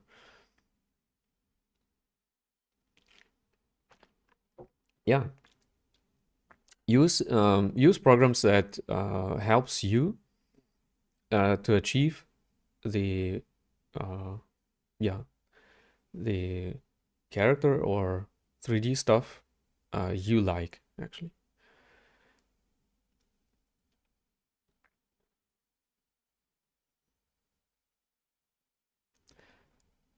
Catman Wayland. So, like I said, I'm always when I'm not familiar with the name, then I'm sorry. I have to read it sometimes and ask myself, okay, is it a nickname or is it a real name? Yeah, you're welcome.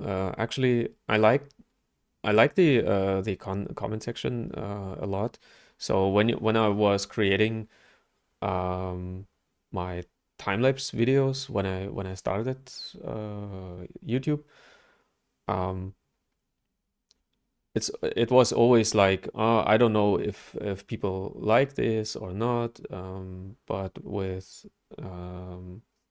live stream and chat, it's a little bit easier and more um, yeah, more satisfying for me to see, oh, do you like it or not, or to have contact with you, to see that we have some artists here in the chat, even pro artists maybe. Yeah, I enjoy it a lot. So yeah, thank you to all of you to give me this chance to have a discussion with you, even if I'm actually talking to a camera. But I'm reading your. I enjoy really reading your comments.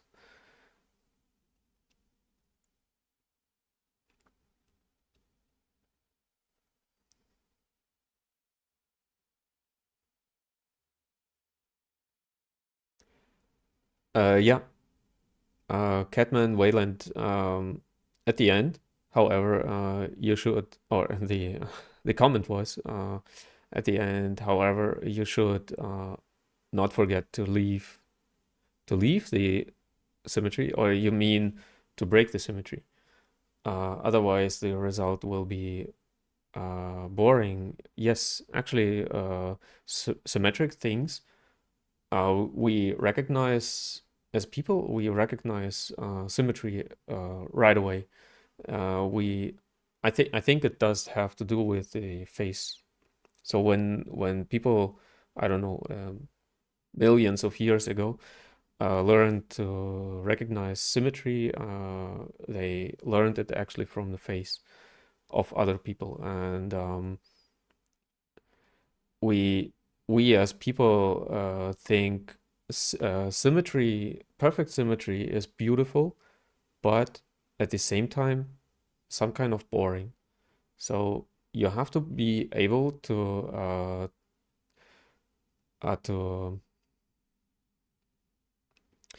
yeah, to work this out. Beautiful and beautiful things, but not boring. So you break the symmetry here and there. That yeah, the face of a character, or the silhouette of a character, is not boring. So that's why you're breaking symmetry. But yeah, at the same time, when you break symmetry too much, it can be, of course, some kind of uh, not attractive to a player, to a whatever. So for a monster, I would definitely break the symmetry a lot. Um, for a human being, just a little bit.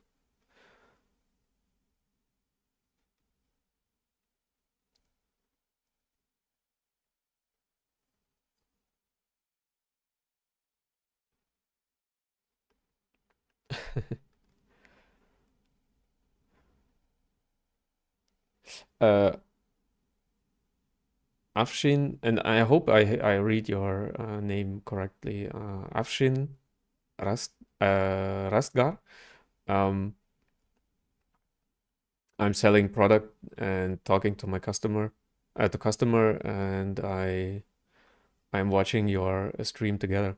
Yeah. So when you enjoy my streams and you enjoy how I do things and talk to you, then yeah, it's actually very, very fun for me as well.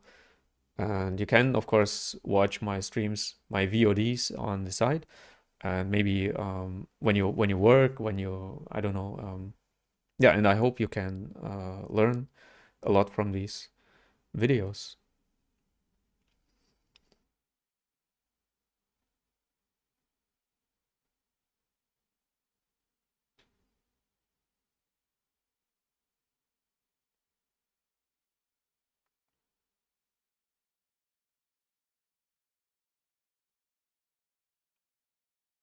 Yeah, very a lot. Like Catman Wayland says, he is working on ZBrush at the side while watching my stream. Um, yeah, it's a pretty cool idea actually, that yeah, so many artists are doing the same thing at the same time and sharing with each other, and it's yeah, I enjoy it a lot. This yeah, this thing.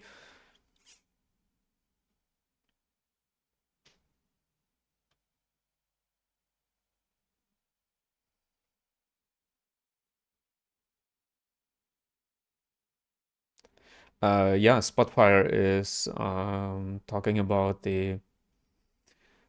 uh, the amount of time that is needed to create a character, and that's why I think that's why major studios are doing or are not taking risks to employ a bad character or a bad artist, um, and they are employing good art only good artists, um, because the time pressure is very very high on the production.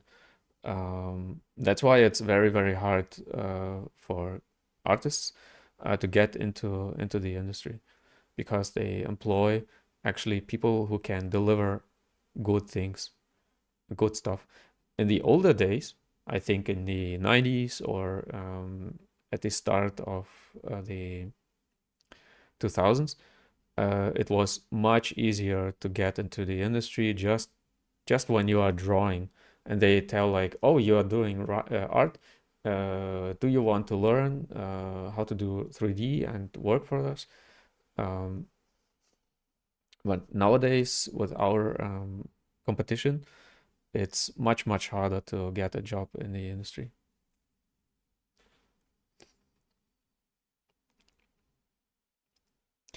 Yes, Nikolai Naidenov. Nikolai Naidenov, right? It's the Nico from Speedcar character channel on YouTube. I really recommend to watch him. He is a funny guy, um, and yeah, he is very talented. I think he is also I don't know, 15 years in the industry or so. Catman Wayland, you can say George. Uh, George, it's right. Um, yeah, I hope I can remember your name to the future, and I hope I can actually recognize more and more people when I talk to you and read your names.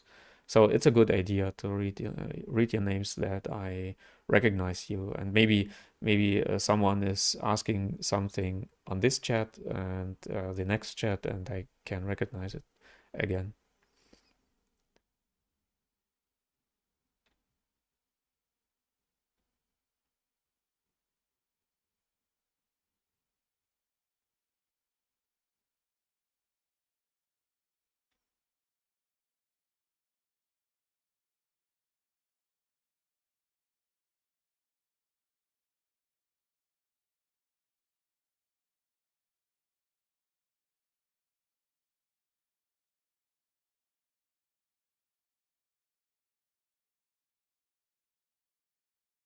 Um, Jack Prianto. I hope I pronounce your name correctly.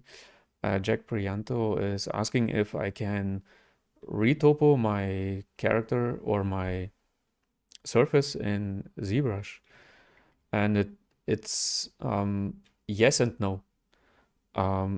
You can use ZRemesh. I can show you on, for example, this arm. I create a duplicate and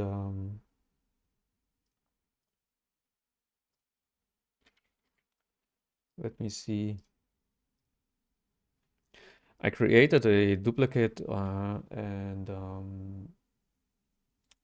dynameshed both together. So I have, oh, like this. I have one arm, just as an example. And yes, I can create some kind of low poly version. When I use ZRemesh, I can lower and higher my initial topology.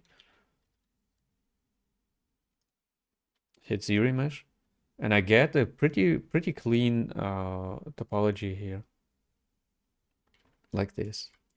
Ignore the bad fingers, but this finger is actually pretty good, and you can use it as a starting point for your low poly version. But actually, for a mobile game, just as an example, it's still too much geometry here.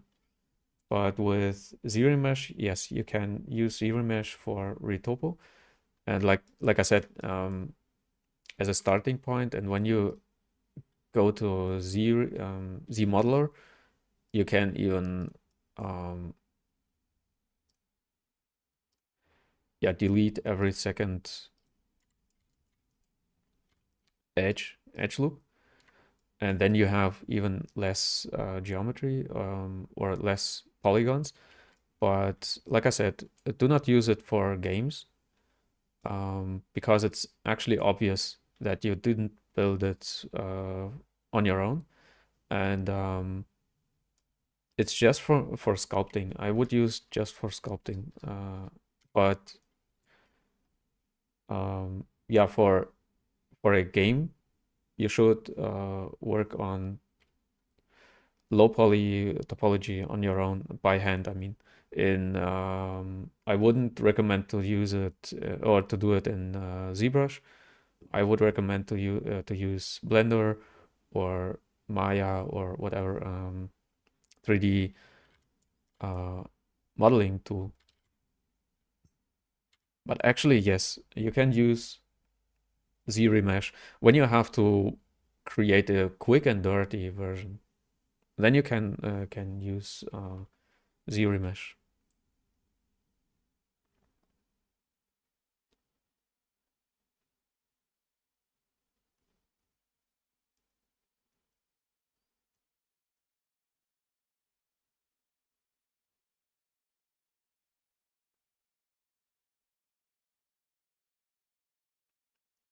Spotfire is asking how often I applied to a studio until I got a job. And actually, I started my career not as a character artist. And on my character artist career, I'm still working. I'm still working on my portfolio. I'm still working on like that my portfolio matches the needs of studios.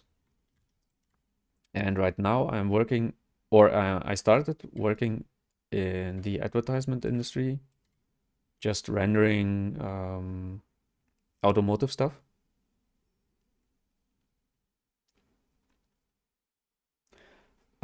Just rendering automotive stuff, and I was working as a character artist at the side for indie games and own game projects. And yeah, so I didn't start as a character artist right away. And yeah, in Germany, it's very, very hard to get into the industry. because it's very, very small here. Yeah, you have to watch for jobs um, like in the US or um, in Great Britain, just as an example. So you have to be open for other countries. On the other side, it's very hard for a German citizen because actually they earn a little bit less. Not in the US, but when you apply, for example, to Poland, to CD Project CD Project Red, who created The Witcher, they earn a lot less than a German yeah, artist, or even if you are I don't know, even if you have a basic job here in Germany, you earn actually more. That's why it's a little bit hard to compete with them, because when you live here, you have to pay like bills here in Germany, and it's hard for us to get this amount of money that we need to live here in Germany. So you have to move to the other country, but um, yeah, when you want to live in Germany on the long term, like okay, I work for 10 years in Poland and then I return to Germany, then I have the same problem. I cannot like uh, earn that much money in Poland that I can live in Germany. I hope this makes sense for you, and I hope I do not tell wrong things, but and maybe for other people it's um, hard to understand, but actually it's true that yeah, the competition from other countries is huge, and we have to deal with it. I'm not meaning it in like in a bad way. That of course, the other people in other countries are welcome as competitors. Um, yeah, and you have to deal you have to deal with it, and it's that's why it's hard here in Germany, especially because the industry is very, very small, and we have to compete with other countries, with other people. And like I said, it's not I do not mean it in a bad way, um, but it's actually the truth. So yeah, I hope this helps you a little bit, and I hope I didn't say anything wrong. I don't think so. So please stop me when I tell something wrong.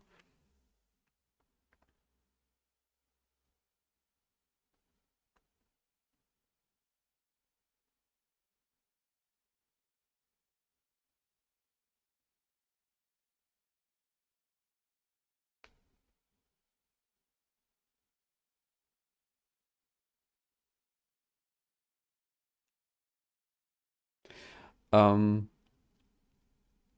yeah, Spotfire is asking or telling that he's working on a demo reel and would like to move out. You mean move out from Germany? I think. Um, yeah, you have to be able to stay there when you want to move out, like to China or whatever. Um, then you have to be able to stay there and to live there actually, because the money you earn there, um,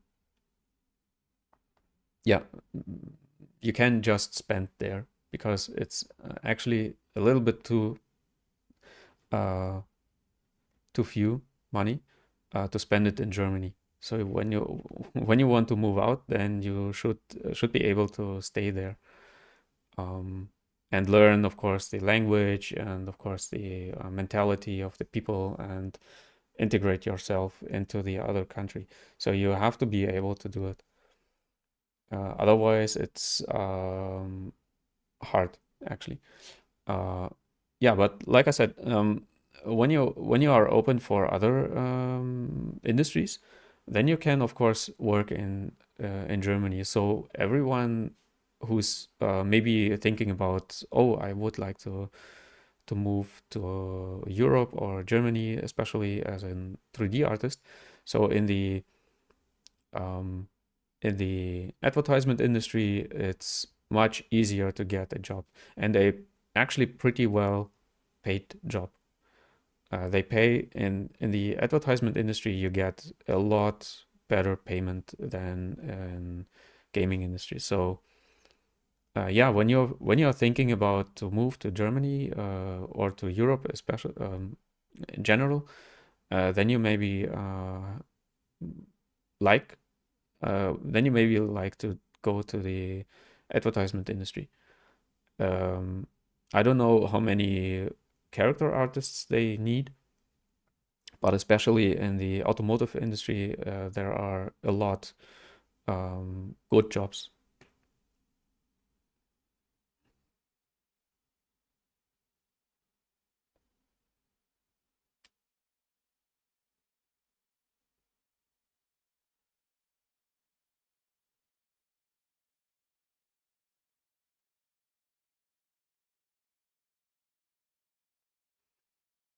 Um, so George, Catman Wayland, um, saying, yeah, it's bad that we cannot share any images or upload any files on chat. Yes, maybe I don't know. I told on the last stream that I'm not planning to create a Discord server. Maybe someday I will create a Discord server so you guys can um, share some images or portfolios with me, like on the streams that Nico is doing. Um, but actually, he is already doing this stuff, and I do not want to repeat like stuff that he is already doing. So yeah, but maybe I can have a look at your portfolios and so on someday. But like I said, I do not want to repeat him because it's actually, yeah, it's not stealing. Actually, we all of us are doing the same thing, uploading streams and speed sculpts or whatever, time lapse videos. It's actually not new, but um, yeah, I feel like I feel like I'm not doing things when I repeat the same thing like he does. Then maybe I feel like not I'm stealing from him, but doing the same thing. It's I don't know. It's uh, feels not right actually. Um, okay, I think this is enough for this character. I save it again. So I hope you enjoyed, and I think you enjoyed. So what I could read in the chat. Um, and for the VOD, I hope you enjoyed this stream or this VOD now. Um, I enjoyed a lot talking to you guys, and I enjoyed creating this character. I hope to have some time to finish it, maybe someday, or work further on it. Yeah, and for the next stream, I will search for another piece, another character. And I hope it will be fun like this one. And yeah, I wish you all a good night. And I hope to see you in the next stream.